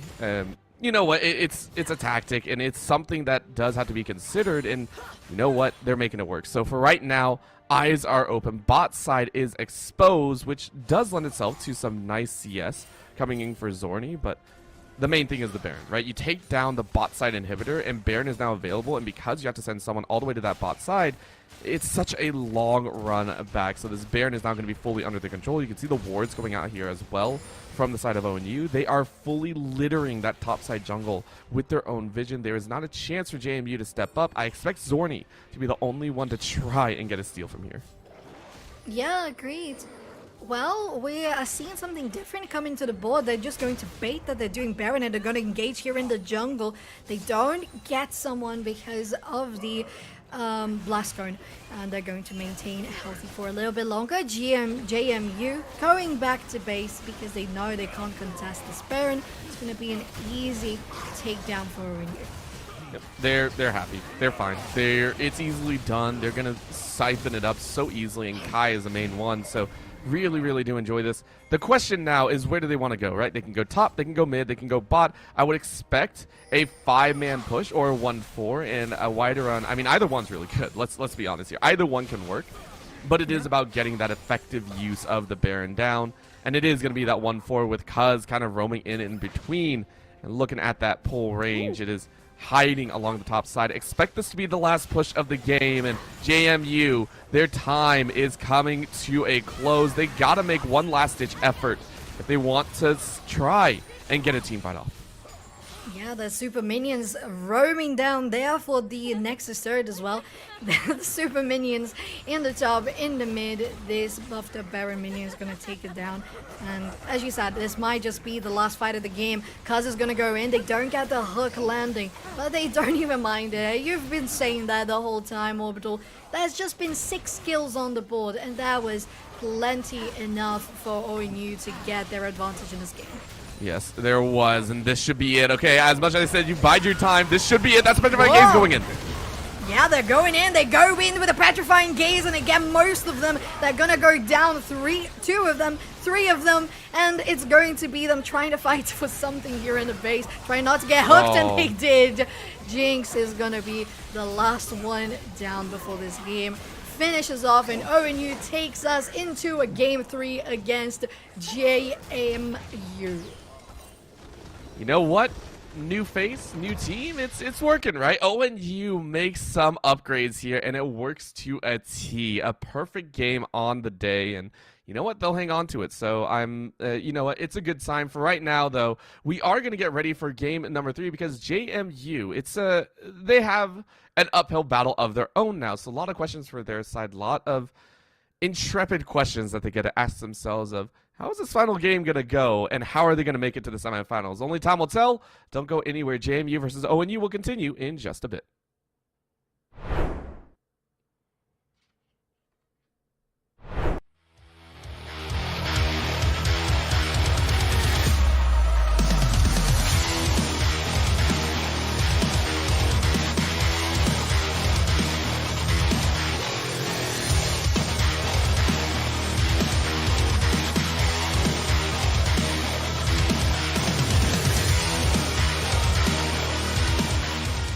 https://twitter.com/septilence. Don't put that in. I'll get in trouble. So that's worth it. Did I get too close to the camera on that one? A little bit too close? Should I back up a little bit? Okay, sorry about that. My bad. I've been awake for probably close to 32 hours. Like, I have to hold my keyboard the normal way, because if I do it, I feel like I have arthritis and I hold my keyboard like that. It blows my mind. I can never do that. This guy right here, he's got his keyboard off at an angle. His isn't that extreme. There's a kid all the way down on the far end who has his keyboard all the way at a horizontal. That's really cool. They're going to be at that table right over there. Public information? Oh, I don't know. This isn't live, so it doesn't matter. It's not live, but you and I know. Yeah, we know. I'm not going to tweet it. Awesome. What game do you play? Smash Bros. Who do you play? Is it embarrassing? Is it like Villager? Yeah. Is it Villager? Am I spot on? Oh my god. Is it the Ice Climbers? No. Is it Game & Watch? No. Is it Pichu? No. Is it Wario? No. I can keep going. I think I can name every character in the game. Is it? Did I say the Ice Climbers already? Yeah, you said them. Is it them? No. Is it them a second time? No. Okay. All right. Oh, is it one of the Links? Yes, it is. Is it Toon Link? It is. Oh, that is pretty embarrassing. That is rough. Who do you play? I'll give you $20 if you guess correctly right now. First try? Give me a single hint. It's an obscure character. Obscure character. Not played very often. Is it Wii Fit Trainer? Oh my god! I'm the interviewer for a reason, baby. I do what I do. I don't need the money. I appreciate it, though. I appreciate it. So Bowser Jr., Wii Fit, and I forgot already. Are you all lying to me? Am I being gaslit?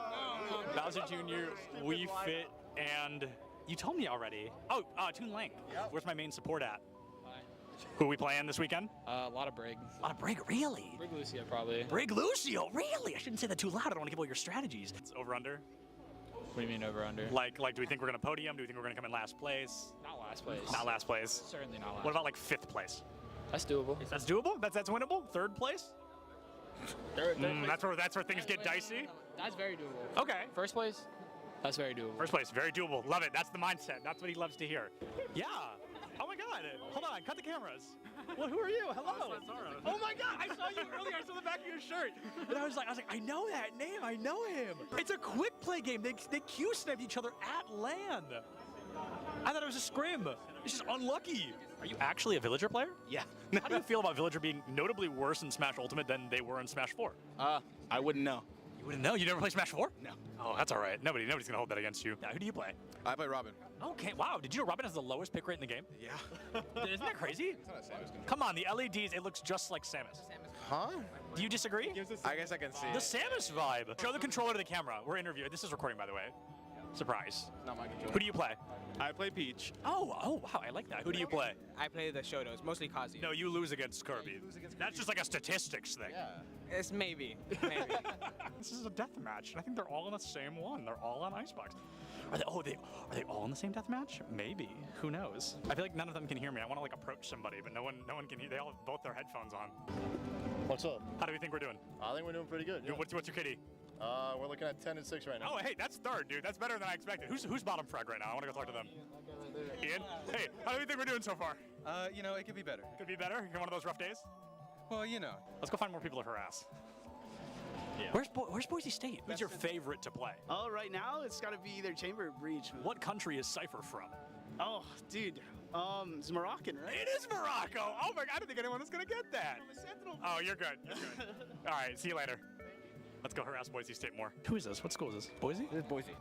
Oh man, that's okay. Boise's still got really good odds. A Large Bagel, one of their tank players, Nerdy Bird, they're off tank. Both of them not here. A little bit scary, if we're being honest. Getting warmed up, getting ready to cast some players. No, okay, not cast, interview. Change your mindset, change your mindset. Words. No, but last words until we come back. Oh, okay. Because we're leaving. Enjoy. Oh, that was good, that was good. Anything from you? How are you doing, Polly? Awesome, thank you so much for your time.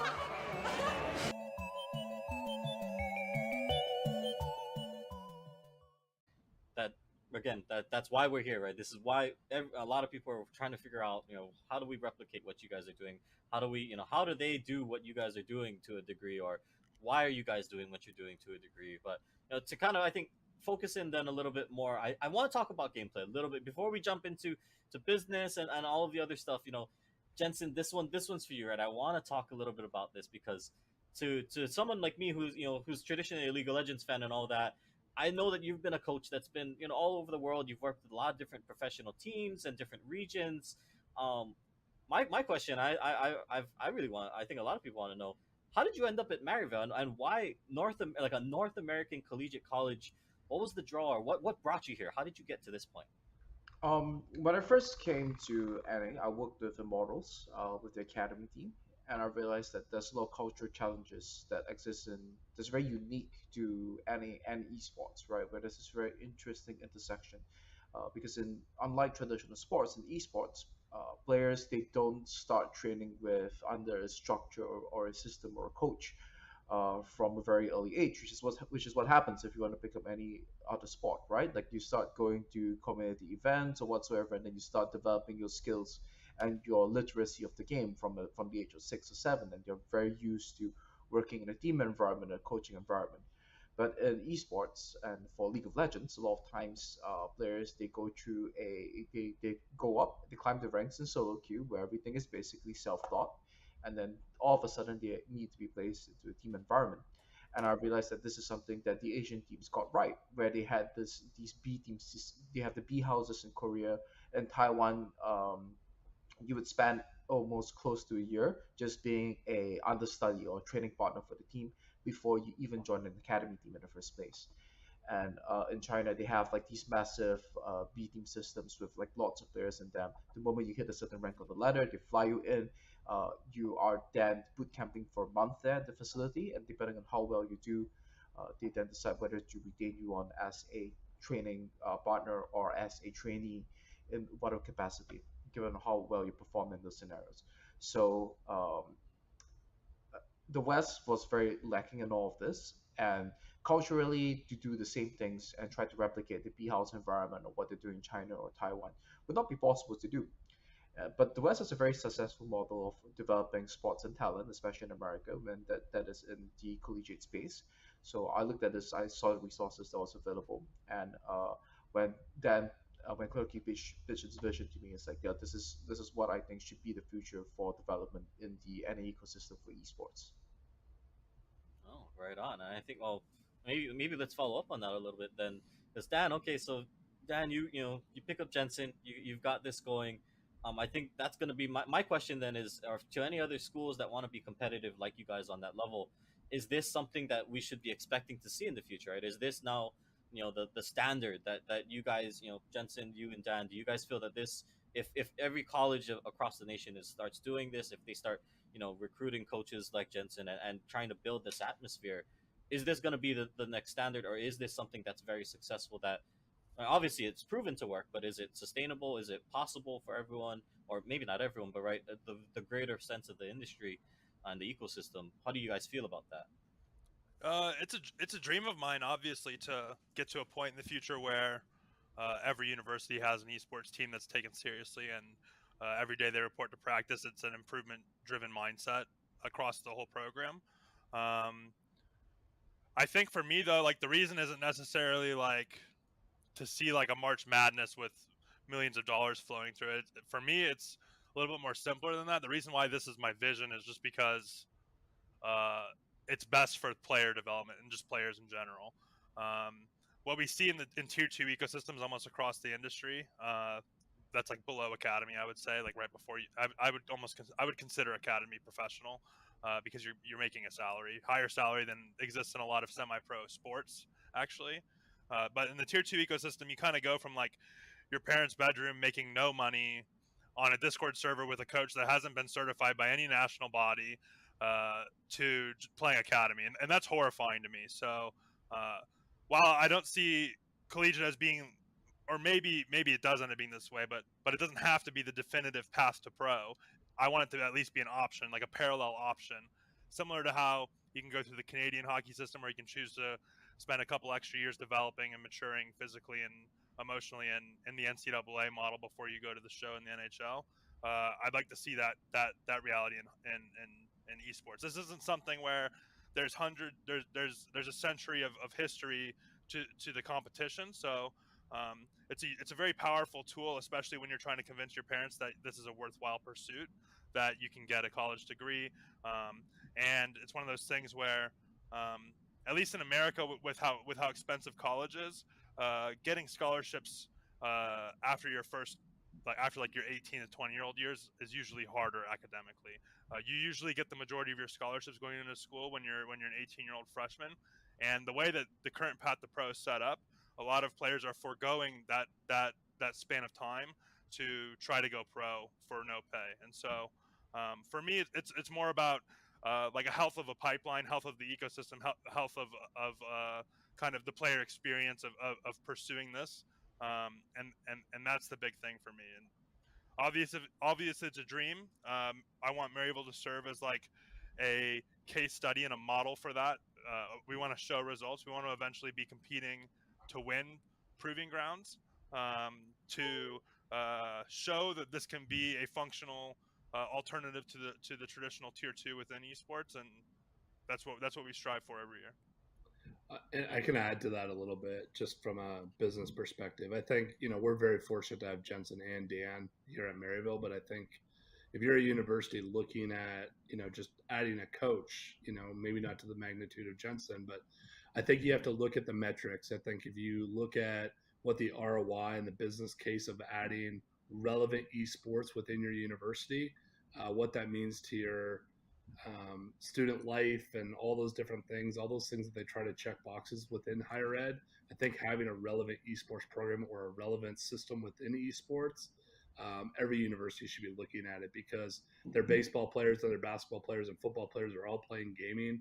And a lot of these esports figureheads and coaches, etc., are the relevant people in digital media. And it helps the school with a brand perspective. And I think just having any sort of relevant and adding bodies within the esports ecosystem at universities, you have 2 or 3 basketball coaches, you have 2 or 3 soccer coaches, both on male and female. I think having relevancy within esports, it has probably a 15 to 25x, return versus like traditional sports. And I can say that with my background and everything like that, and just knowing how we look at it. But at the same time, if you're not looking at esports as a relevant, not even revenue stream, but relevant digital eyeball within your sports and student life perspective, I think you are sort of behind the times. We're at the Collegiate Esports Commissioners Cup. Let's make some noise. Oh, and it's Wait, he jumped into it. Corner judges go for 1, 2, dip. He needs more. And They're doing even more here. You gotta touch the point. Mr. Collins walks it in. Toy Boy just gonna drop. Knife him. Right out front. Yeah, 3, 2, 1, running.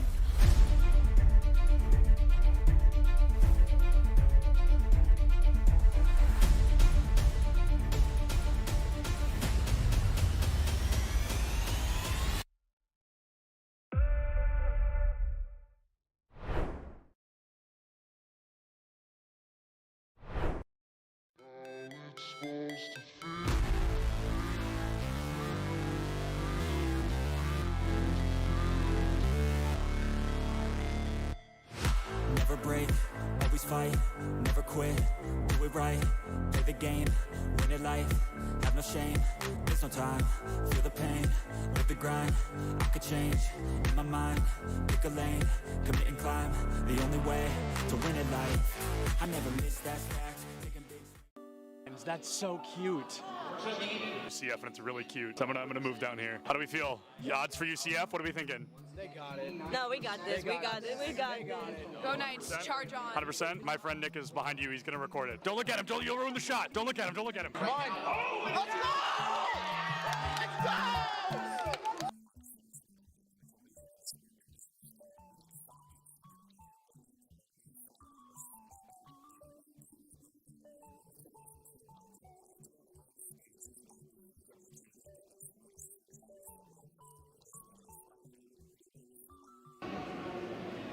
My smile's probably really creepy. I was just being weird. Oh, I love being in the shadows, though. Big shout out to the shadows. We could interview Dilly just because I think he's handsome. You weren't supposed to hear. Here's the thing about the event. I'm the greatest that's ever lived. Literally true. I know him. I think everyone knows that. I think everyone's aware of that. Do you have a VIP access badge on? I actually have an all access. Oh, an all. And welcome back, everyone. We are ready to go with game number 3. ONU with some player swaps have now come back in dominating fashion. A perfect game in game number 2, and JMU have to put in some work now. They're going to be trying their best to run up the score and look at a little bit of a difference as they are coming in as that first seed. So all eyes are currently open here for the squad to see what they can do and fight for game 3. Yes, this is the moment for them to keep that sovereignty, JMU being the first seed, and ONU taking that second game into a game 3. This is the moment for JMU to show why they are first place, and we'll see how that's going to go. Once again, ONU has brought up to the table a different roster of substitutes. So the game style that we saw in the first game differed a lot from the second, but it's still going to be the same from the last game. But we're going to see some similarities here and there. Yep. So getting into it once again, JMU are going to be on the red side, and my eyes are currently being drawn over to Show Me. Show Me in game number 1 had a phenomenal time, very, very impressive, and played the Kindred twice in a row. So for right now, my eyes are actually going, okay, well, what do you try and do different, right? What do you try and run a little bit differently, and maybe a bit more damage, but a little bit more brawl in the early game, right? Something that can actually get in. You don't have to wait for the laners. And maybe something with a bit more durability behind it, but of course those are all the questions. ADC is going to be running up the scoreboard here once again. Last time we had 4 ADC bans, 3 actually in the first round, so we'll see if it happens again. Yeah, I think in regards to bruises there in the jungle, as you mentioned, for Show Me, something like the Olaf, something like the Udyr that we had seen. So we haven't seen a lot of Lee Sin, but he can be pretty good in the early game as well.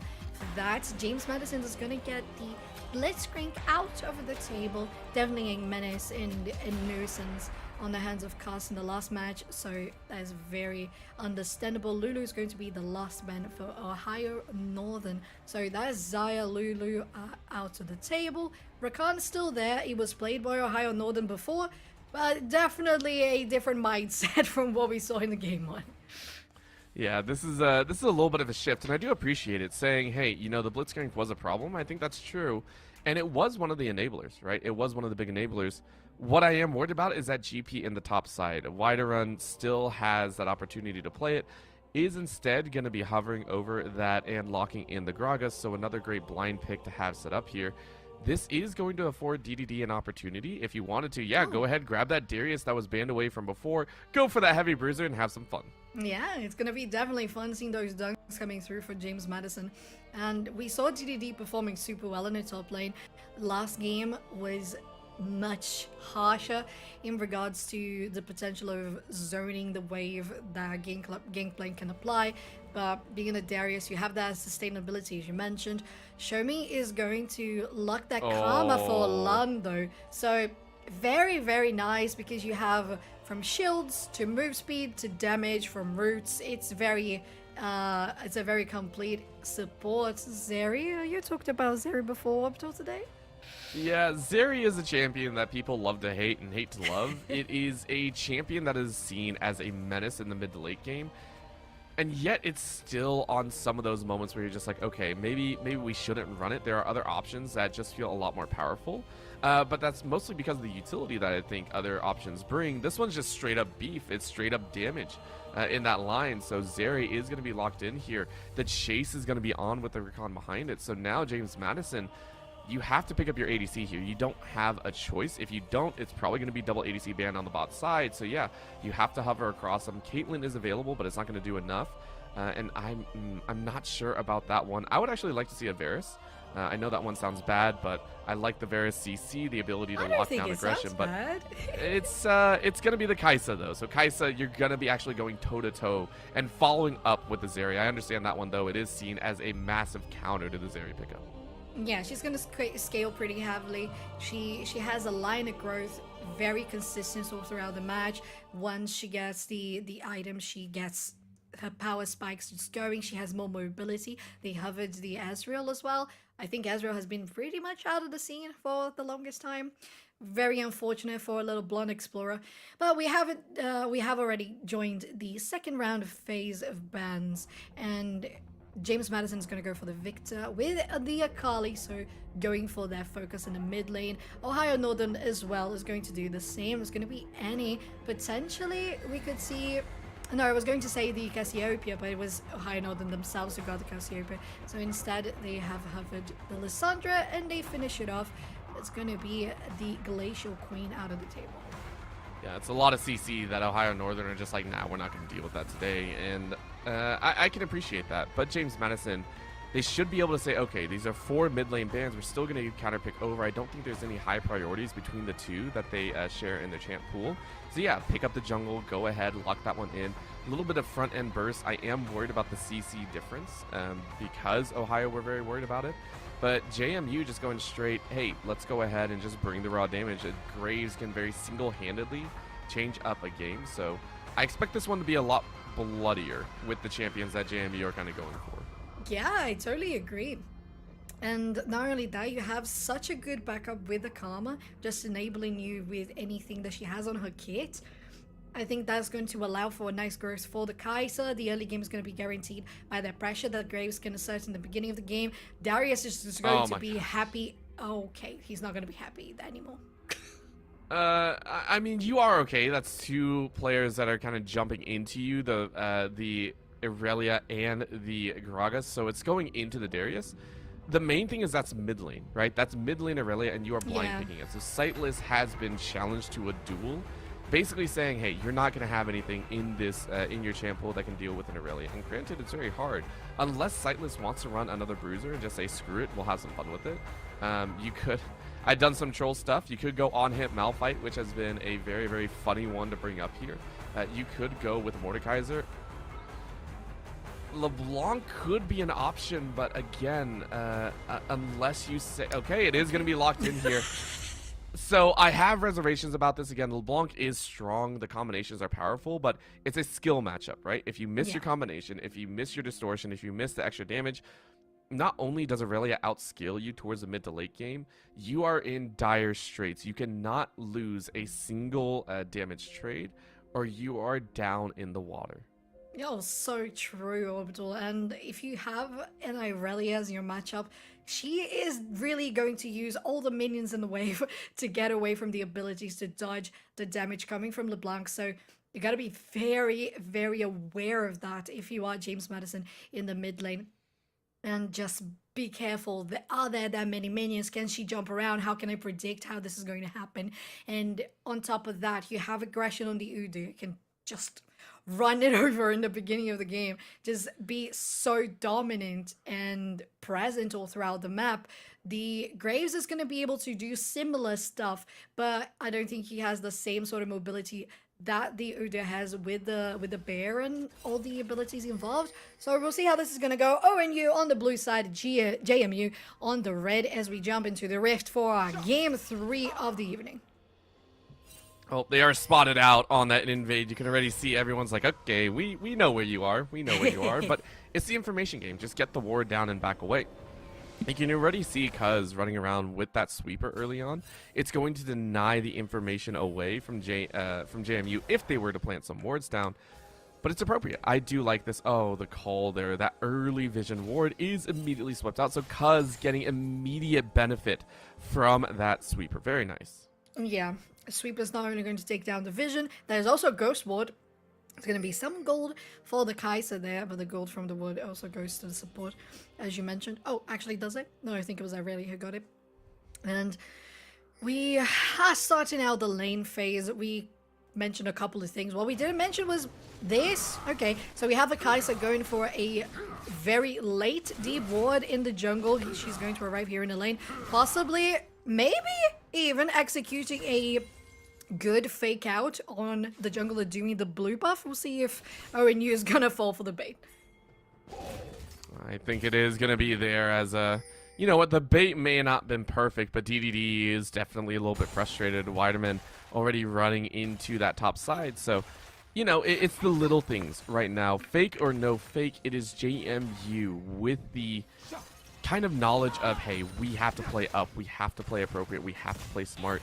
And that's going to be a look that, as we said early on, I want to see aggression out of the squad. They drafted for the early game.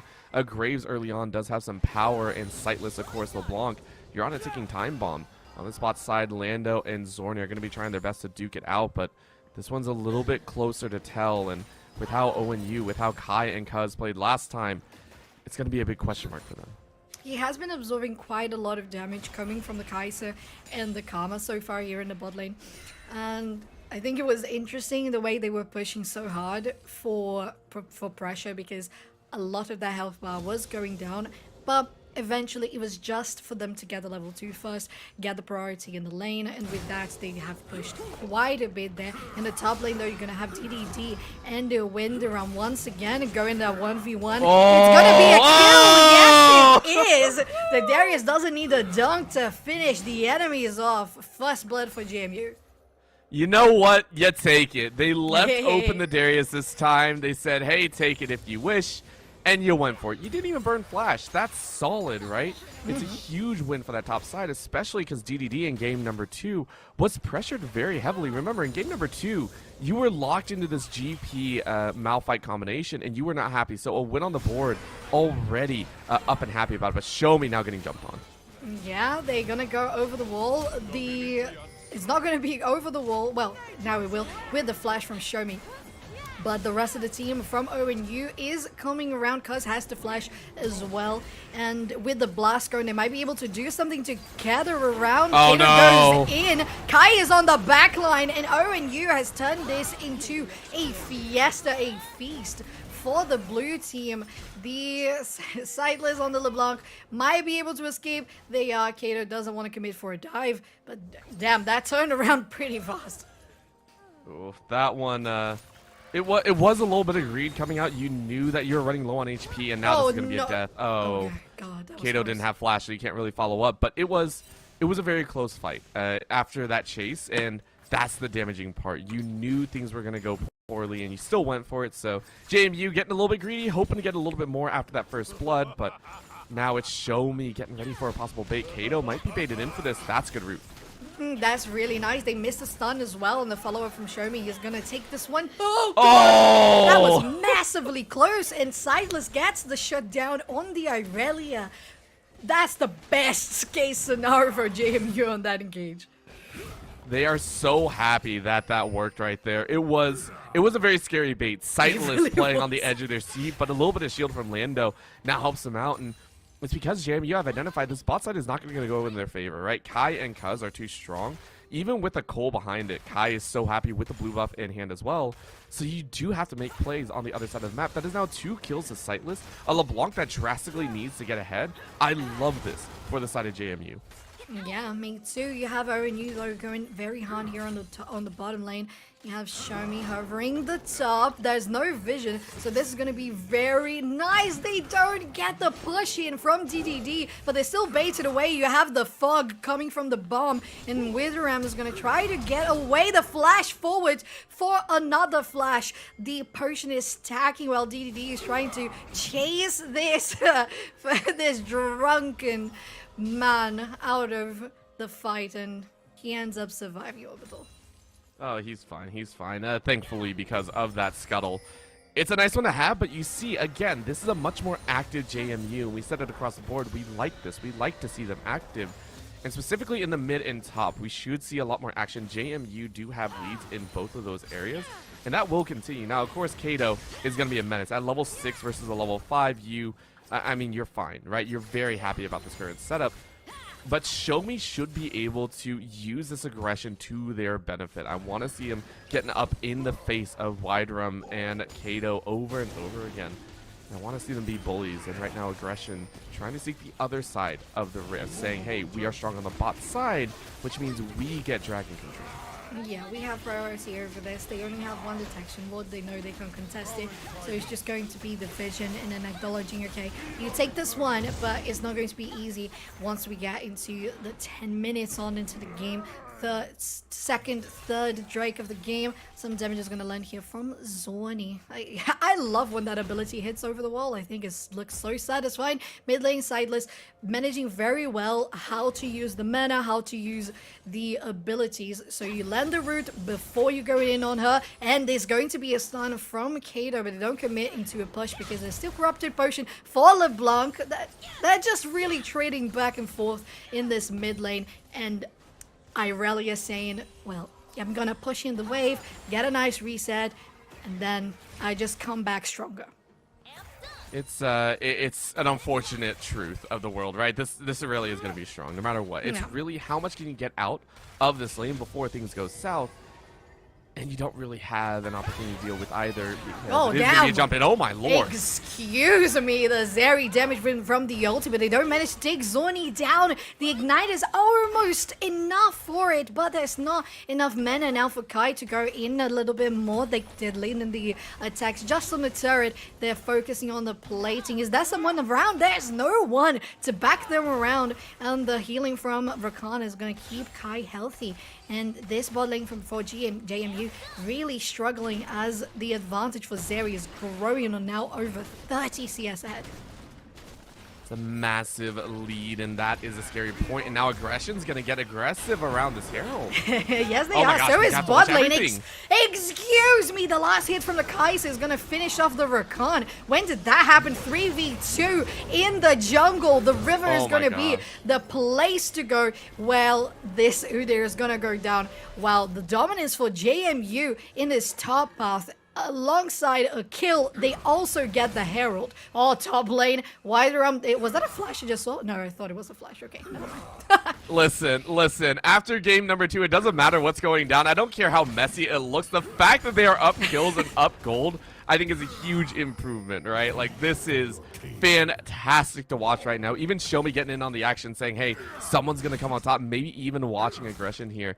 I love this fact. And ONU, I think for the first time, are going to be saying, okay, what do we need to do to actually deal with this? Yes, they're even. Yes, bot lane is going to be fully online. But, you know, what do you want to do from now? Oh, no, that's a knockback. Oh, that was very close on landing the slam as well. Oh my god, DDD, you have to go away.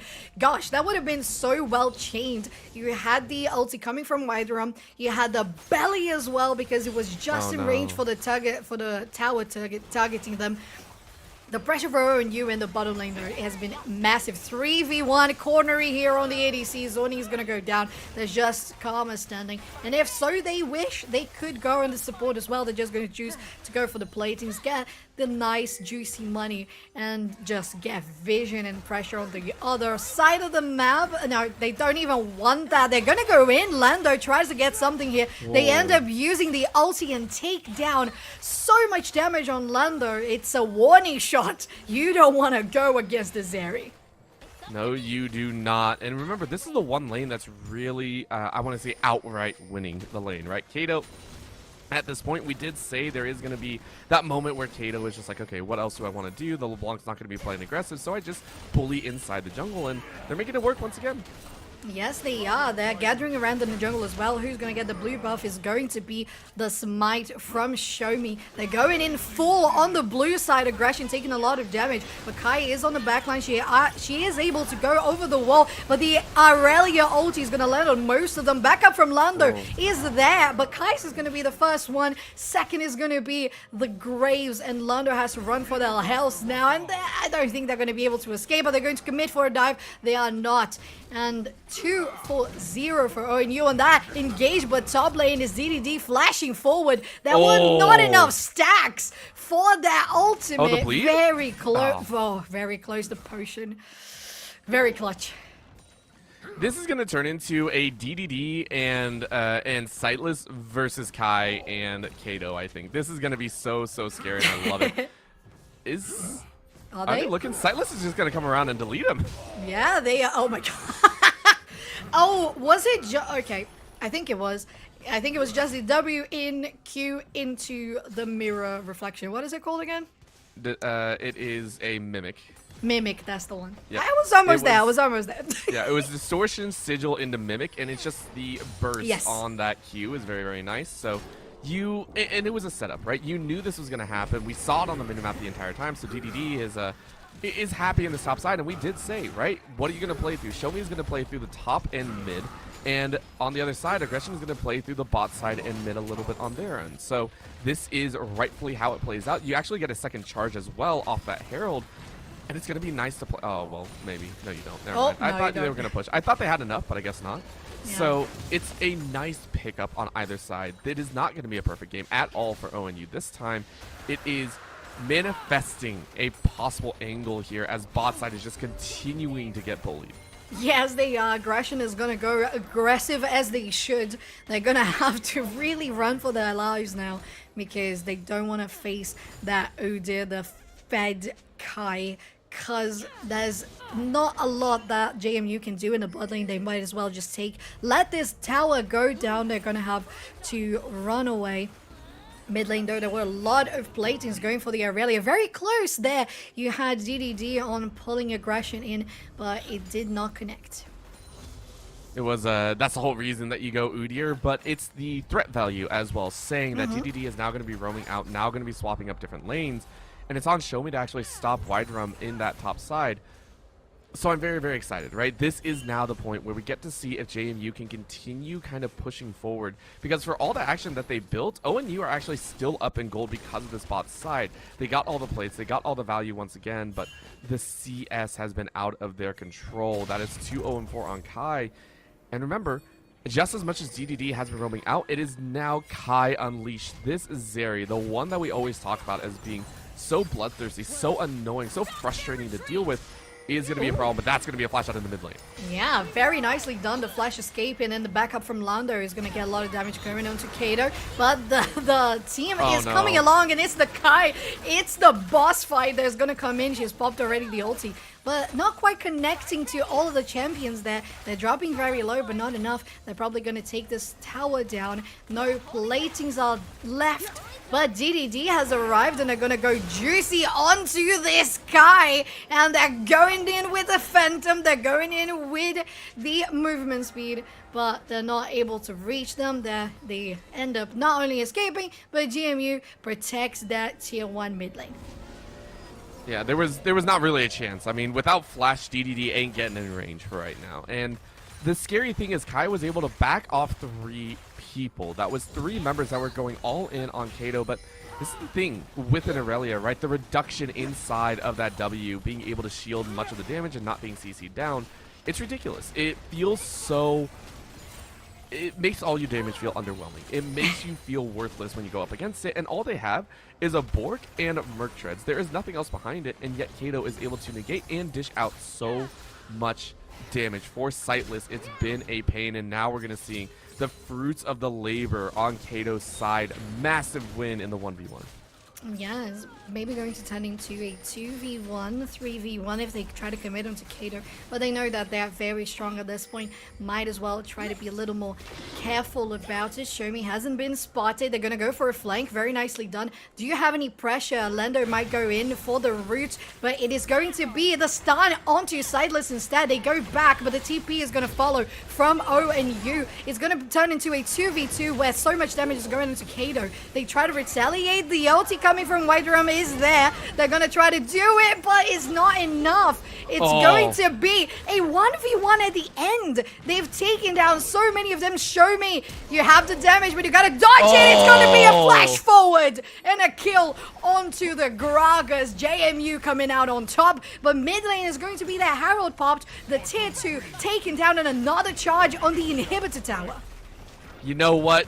You won the battle, but lost the war. But the battle's all you wanted to win right there. That's all you cared about. It's working out well. You know what? JMU getting these small wins. They feel great about it. Again, it ain't no perfect game. They're doing okay there. This is still ONU in a driver's seat. They are still very, very aggressive. And remember, that fight occurred without Kai, without aggression. These two very stalwart picks. But they still won. That's all they care about, and they know they can fight. They can duke it out to the best of their ability. And I can't wait to see him try it again. I really, really want to see DDD also pop off. I want to see that big Darius just run everyone over. Did go for the Triforce instead of that Divine Sunder. So going to be popping off a little bit more damage and a lot more speed behind it at this upcoming Dragon as well. ONU have been staggered on it so far, and I think that is going to be Chemtech as well. So you know what? You want to pick it up. You want to put yourself on solo point. JMU are going to try and deny that. Yes, that solo point is definitely going to be one thing to pay attention on, and ONU trying to get something here in the bottom lane in regards to vision, but JMU has complete power over it. They have used their vision from the fruit, well, the other one as well. The Chemtech just makes everything just so much more interesting in the map, doesn't it, Orbital? It does. I miss the days of actually giving a lot of invisibility as well, but that's not what we want to watch. Remember, it's a 4v5 with Kato on the top side with TP, so this is a chance for ONU. What can they do? What can they do? They're going to try to go in. Aggression doesn't get in range. Nobody has range yet from ONU. JMU has a little bit of presence on the pit as well. They're going to go in. The cast going to land, and Show Me jumping really low is not enough to take this Smite down out of it. The Aurelia has joined the fight. Aggression is going to go down. They're going to go onto Lando, who flashes away a flash in retaliation coming from Kato as well. But it's 3. Oh, LeBlanc always makes me confused. It's a 4v1, oh my gosh. And Kai'Sa takes that one down in a double kill fashion. A my gosh! For the LeBlanc, and an ace on the hands of that Darius. JMU coming out to show ONU they can turn this game around. What did I say? I wanted to see Darius pop off. Oh, and yeah. Huge props to Show Me as well. Getting the smite down to give context for everything that just occurred. And I wish we had a replay. ONU got nothing. You got nothing. You lose on that battle once again. You got a couple kills, but you had so many strong stacks. The fact that Kai got blown up that quickly means JMU are targeting, but this might be the overextension. It might be the overextension. Show Me has the ignite on their heads. It's going to be aggression going on to DDD. So much damage is landing in a 3v1. Sightless as a LeBlanc, probably going to be able to escape. Let's see how this is going to be played out. The mind games from the LeBlanc. Kaz is still staying around. Okay, they end up going to the other side, but Sideless is still caught up between 4 members, and we'll see if they're going to be able to escape. They still have the flash. They use the flash, but they are eventually gonna go down. Where are they? Excuse me! Excuse me! Excuse me! I can't even narrate what's happening! Excuse me, Sideless. That was absolutely insane to watch, even though you did go down. ONU has another kill on the board for them as well. But Sideless, what a showstopper play! That one felt kind of funny. It was great, and then, you know, it wasn't great. So Sightless getting away, near getting away, and then immediately inting Zorni. Poor Zorni did not enjoy that one. So you know what? JMU, they take some dubs, and yet they're still falling behind here. But they've won some impressive battles, and I give them a lot of props for that one. So right now, eyes are currently open on what else can be taken. And for JMU, the crazy thing is, even though they're down this far, it doesn't feel like they're down and out, right? The amount of kills that they've gotten and the fact that DDD is currently sitting on par with the majority share of ONU's carries, it's a nice feel. Even if they're far behind, it feels like if ONU step up a little bit too far, if they give that opportunity for the Darius to pop off, it will happen. And you're really looking at Kato, at aggression, at wide rum to keep a majority share of JMU away. So I'm liking it so far, but ONU still have a strong grasp on the macro game. They're still in control. They're still kind of playing to their own tune, and it doesn't feel like they're going to stop. No, it really doesn't. On the other hand, you had JMU denying that so point for ONU. As you said, they're trying to take as much as they can from every fight. They end up winning. There is a Baron on the board, and everyone is here close to the pit. They're going to try to get vision. JMU trying to get at least some pressure into their own jungle. And Show Me has to be careful being the front line. The rest of the team is still scattered around. The Darius does not have a TP, but the Irelia does, which could be very dangerous to them. This is gonna be a question mark of where are the opponents? Where is ONU inside of this fog of war? Where is the dangerous member? And they're playing it smart. They're like, okay, we're not going to let that happen. A good run out there, though, by DDD is saying, I'm on the bot side. The Irelia can't really fight me right now. Cool. We're okay with this.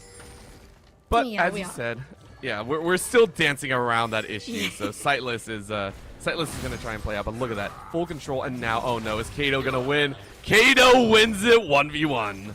Yeah, they do it, and even though you have the cut healing from the Darius, is going to be a lot coming from this Irelia. And with that, they push in the tier 2 in the top lane. ONU asserting even more dominance in this fight is a 5v4 if they so wish to take the Baron. The Irelia is still pushing, split pushing in the bot lane, and if they need the backup, she can just come in a second with a TP. JMU trying to rotate here as well. They don't have any vision. They're going to get caught up here. Wide Ram is going to go directly onto Show Me. The damage is raining onto Lando's head. The poor Kai'Sa has to fight on her own. She tries to ulti away, but she's going to go down eventually. Show Me trying to get 2v1 here. Very close to taking him down, but the ADC being in front of the support is going to deny the damage from the auto attacks from Show Me.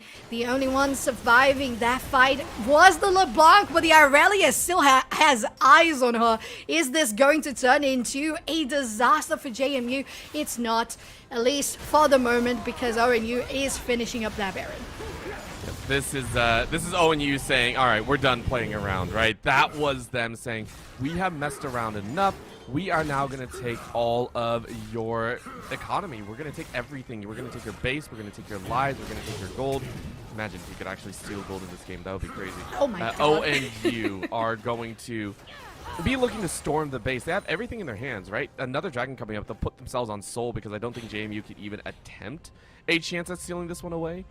This will be all of ONU, and they can just go straight through the front door. At this point, honestly, we saw JMU get some amazing moments, but ONU just looks stronger on the day. It really does. And you have so many bounties on the board as well, 150 for the top lane, 300 for the jungler, 400 in the mid lane. It's going to be an easy uncontested Drake, as you said, Orbital.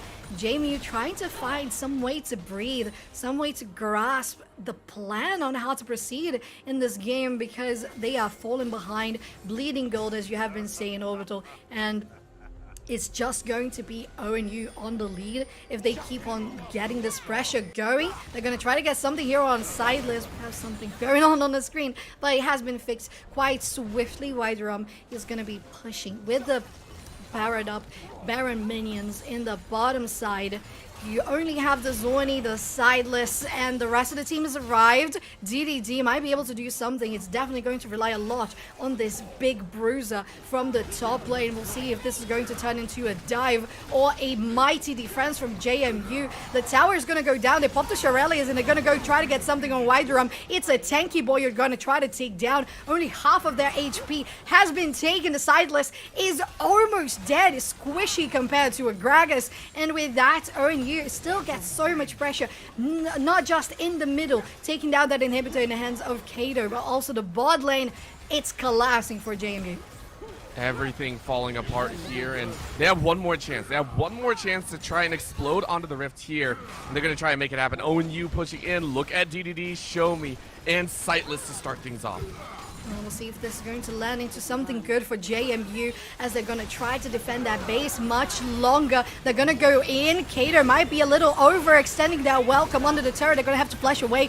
Kai is going in, and they get the final hit onto Lando. Now they're going to try to kite away. They have to escape, and they manage to do so. They're going to take the turret down. It's going to be Aurelia going with the ulti onto the Darius, and just one person standing is going to be Show Me on the board, while the rest of ONU takes down their base. They are only left with watching it. Well, are they? Very close to taking down the Gragas, but it's a 1v3. You can only do so much. It's just extending the inevitable. ONU takes this game down. Orbital, are they going to take Show Me along with it? They're really trying to do so, but the healing is quite a lot. Shielding as well, coming from the combo that has just spawned, and she's going to get the root, but the damage is still going to land on the next, and it's finally Orbital. ONU taking game 3. Game is over, and you know what? ONU, they did what they needed to do. They had a rough time in game number 1, so they swapped out some members and decided, hey, game 2 and 3 will be ours. JMU putting up a massive fight, though. I love the style that they came out with in game number 3. They hard swapped from trying to scale into that mid game, into that kind of AoE, to a mad scramble and bruiser comp. So very, very nicely done there. But ONU will be moving on into the semifinals, so it's a very nice done, a mini reverse sweep for themselves. We will get a little bit of an interview, I believe, so please do not go anywhere. The ECAC will be back in just a bit.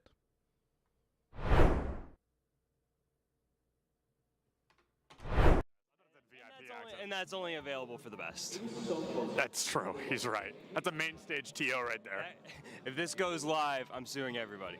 It's all right. A video of me, the first clip is me saying, don't put that in. And then it was the first, cut the cameras.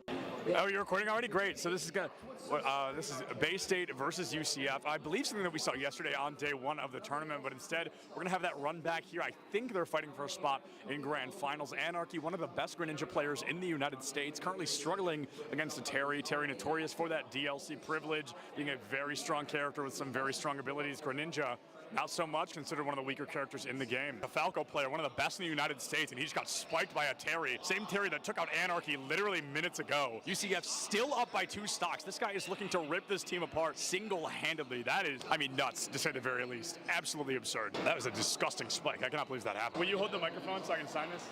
Sorry. For context, he's got a fan. He's actually signing something. He's so excited. What was it like to not hear my voice for 2 minutes? For 30 seconds, maybe. What was it like? Probably bliss. I was signing a mouse pad, which is really cool. I've never done that before. Nobody's ever asked me for a signature, so I'm going to start blushing, but I'm really excited about that. And then he wants a picture. Can you take a picture of us? I said, is it bad? She went, No. I'm going to go ahead and take that as a yes. Turns out I can't tie a tie sitting down. What do you think is the appropriate face-to-screen ratio for a Valorant player? Face to screen, like how close I sit. Yeah, like how close should a player sit? Personally, I play really, really close. I think it depends on your eyesight, but for me, I like playing close because it helps me focus on my crosshair.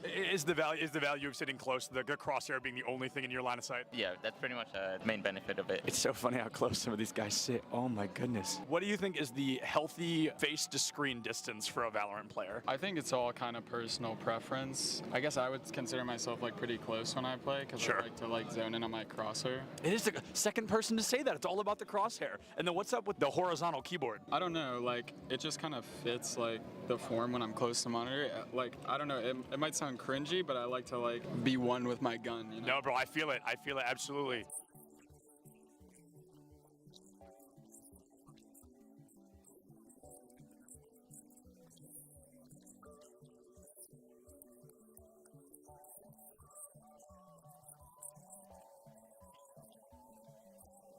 What is going on, everybody? I am here with some UCF fans. How are we feeling about UCF? Let's go! Let's go! We've got a bunch of UCF fans in the crowd right now. UCF, they're up by a single game. They're looking to find their third and possibly final, secure a spot moving forward. Things looking great for them against Northwood here today. This guy's playing Minecraft right now. He keeps double building instead of placing the dirt. Pressure's on, man. Everybody's watching. Just kidding. Just me. Cameraman's not over here. Just kidding. He's behind you. There's actually always cameras on you if I'm around. Do you double build all of those? No excuses, bro. I can't play Minecraft. Your college esports Minecraft team absolutely rolled. L after L here. Let's hope UCF has a little better luck on stage, huh? What is going on, everybody? I am Septilence. I have the honor of welcoming you to the Collegiate Esport Commissioners Cup here in Atlanta, Georgia. All right, that was good. That was good. Good content, good content.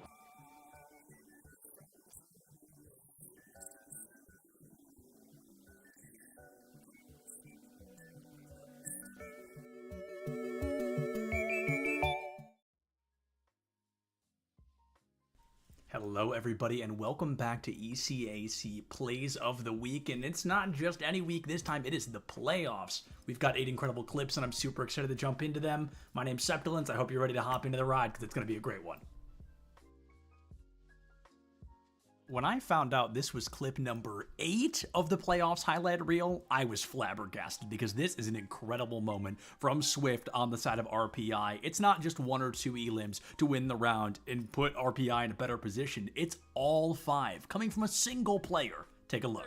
They hit him with the judge, operator in hand. Swift is trying to be able to find some value to it. The headhunter does a number on him. They're able to get a 4K. They're going to be able to get this plan down. Dakota's going to try and find him. Do they go into the tank? Yes, they do. Oh, they come out. That's the ace for Swift. They're able to make it happen all themselves. And they will get this one for free for RPI.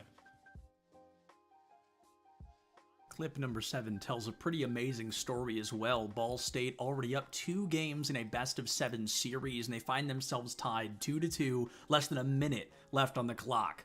Perhaps a little bit more pressure than they'd want there in game number 3, but it's Daffy from Ball State that takes all the pressure and immediately relieves it from the team. Find it back, pass to Daffy, bar down and in. Ball State will not be denied a game. Crossbar has been doing a heck of a job here for Hartford, keeping the ball out of the net, but it only lasts for so long as Daffy's able to get... Playoffs call for one thing: unconventional plays and crazy moments. And I knew this was going to be a crazy moment when the clip started with me looking at the casters. This stock comes through so fast from Northwood that we couldn't even get just the gameplay in the clip. It wouldn't be long enough. It is an incredible moment from SGP, and it just goes to show how good Northwood continues to be. See, seconds into the match, and SGP's got a spike, a 0 to death at that. Brother, that was literally 1 down here. After Fireball, bro, please. Oh, now we're playing this dangerous game at the ledge. And welcome back, everyone. We are here ready to go with an interview with one of the players of ONU. After a mini reverse sweep and a few upgrades, we are going to be talking with Kai, the ADC from ONU squad. Kai, how you doing after that victory? I'm doing pretty good. How are you guys doing? Thank you so much. We're doing good, especially after watching a 3-game series. Always exciting to cast those. So Let me ask you something. How was the decision making in regards to ADC in both of these games? Because you went for something very different from Draven to the Zeri. How did that decision making go? Well, for the Draven game at least, we had Blitzcrank, and I trusted my support to hit hooks. He hit 2 out of like 25, but it was a low kill game anyway, so 2 out of 10, 20%, that's not bad. He's over here looking at me malding. But out of the second game, I don't know. I play a lot of Zeri, so pretty easy to blind pick and just let it go, see how it goes, and it went well. That's fair. That's fair. And I mean, taking a look at things, obviously there was game number 1. It was a different roster in there. And moving into the playoffs, you guys are into the semifinals. So, if you win your next series, you'll be going up into the grand finals or into the third place match. Either way, with the roster swap that came in games 2, and then the roster that was coming that was used in game 3, is this the main roster that you think that you'll be running with, or is it still kind of fluctuating between a 10-man roster? It'll definitely be fluctuating still from the 10-man. So our first team is like our JV team, and this is kind of like the league that's like theirs for the most part. And then if they need help, that's kind of where we just jump in. So you'll probably see us again. Hopefully not. Hopefully they can show what they're made of and prove themselves, but we'll be here if not. Alrighty, well, again, congratulations on the victory. And Kai, any last shout-outs, any last words of respect that you'd like to give anyone on your team, enemy team, into the faculty that you have, anything like that? Well, I'll shout out the JV support. He's over in the corner because he's still here. He watched the rest of the games. Everyone else left. But and then my manager to the left, he said he wants a cameo. So there he is. Alrighty. But yeah, thank you guys for your time. Of course, and thank you so much for the interview. Again, congratulations, Kai, and to the rest of your squad, the ONU squad that took the victory and moved on to the semifinals. Thank you for the interview. Thanks, guys. All right, with that, we are done for the evening, but there's more action going on over on Esports U, I believe. They are going through some qualifiers there. But, Sofchan, any last words that you would like to give before we close things out? Well, the closing out definitely requires talking about what we have going on for tomorrow. It's the CECC Service Academy qualifier. So that's going to be very interesting. Do you have any more information on that one, Optal?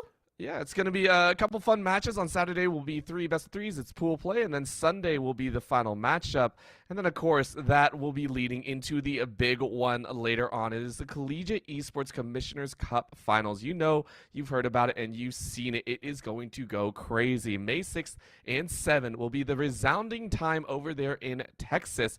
It's going to be a phenomenal time. It'll host a wide variety of games, not just Valorant or anything of the sort. It'll be so many games on top. That'll be in the Esports Stadium in Arlington, May 6th and 7th. So make sure to check that out on the website if you wish to go check it out, either on Twitter, all the social medias for Esports U. You can find more information there, or collegiatesmg.com. That is collegiatesmg, the letters.com. So make sure to go check all that out. But again, that'll be the end of the broadcast here tonight. The ECAC will be back next time with some more action and more League of Legends. Thank you so much for tuning in. My name is Orbital. With me has been Sofchan. We had Kai on observation, and of course, Leighton on production. Thank you so much for tuning in, and have a fantastic night.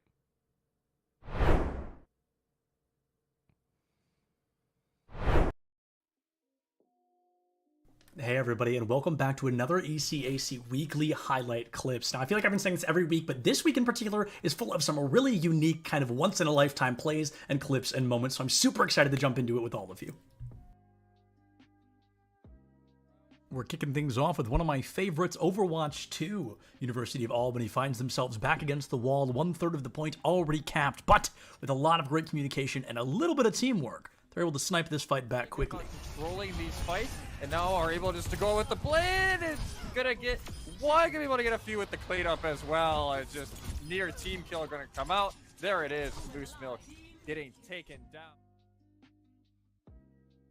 Clip number 7 almost takes us back in time to Super Smash Bros. Brawl, where we would see Diddy Kong versus Meta Knight all the time. But unfortunately, EJJ from St. John's is about to find out that Benedictine was not kidding around. Great catches dealing with the guy, dude.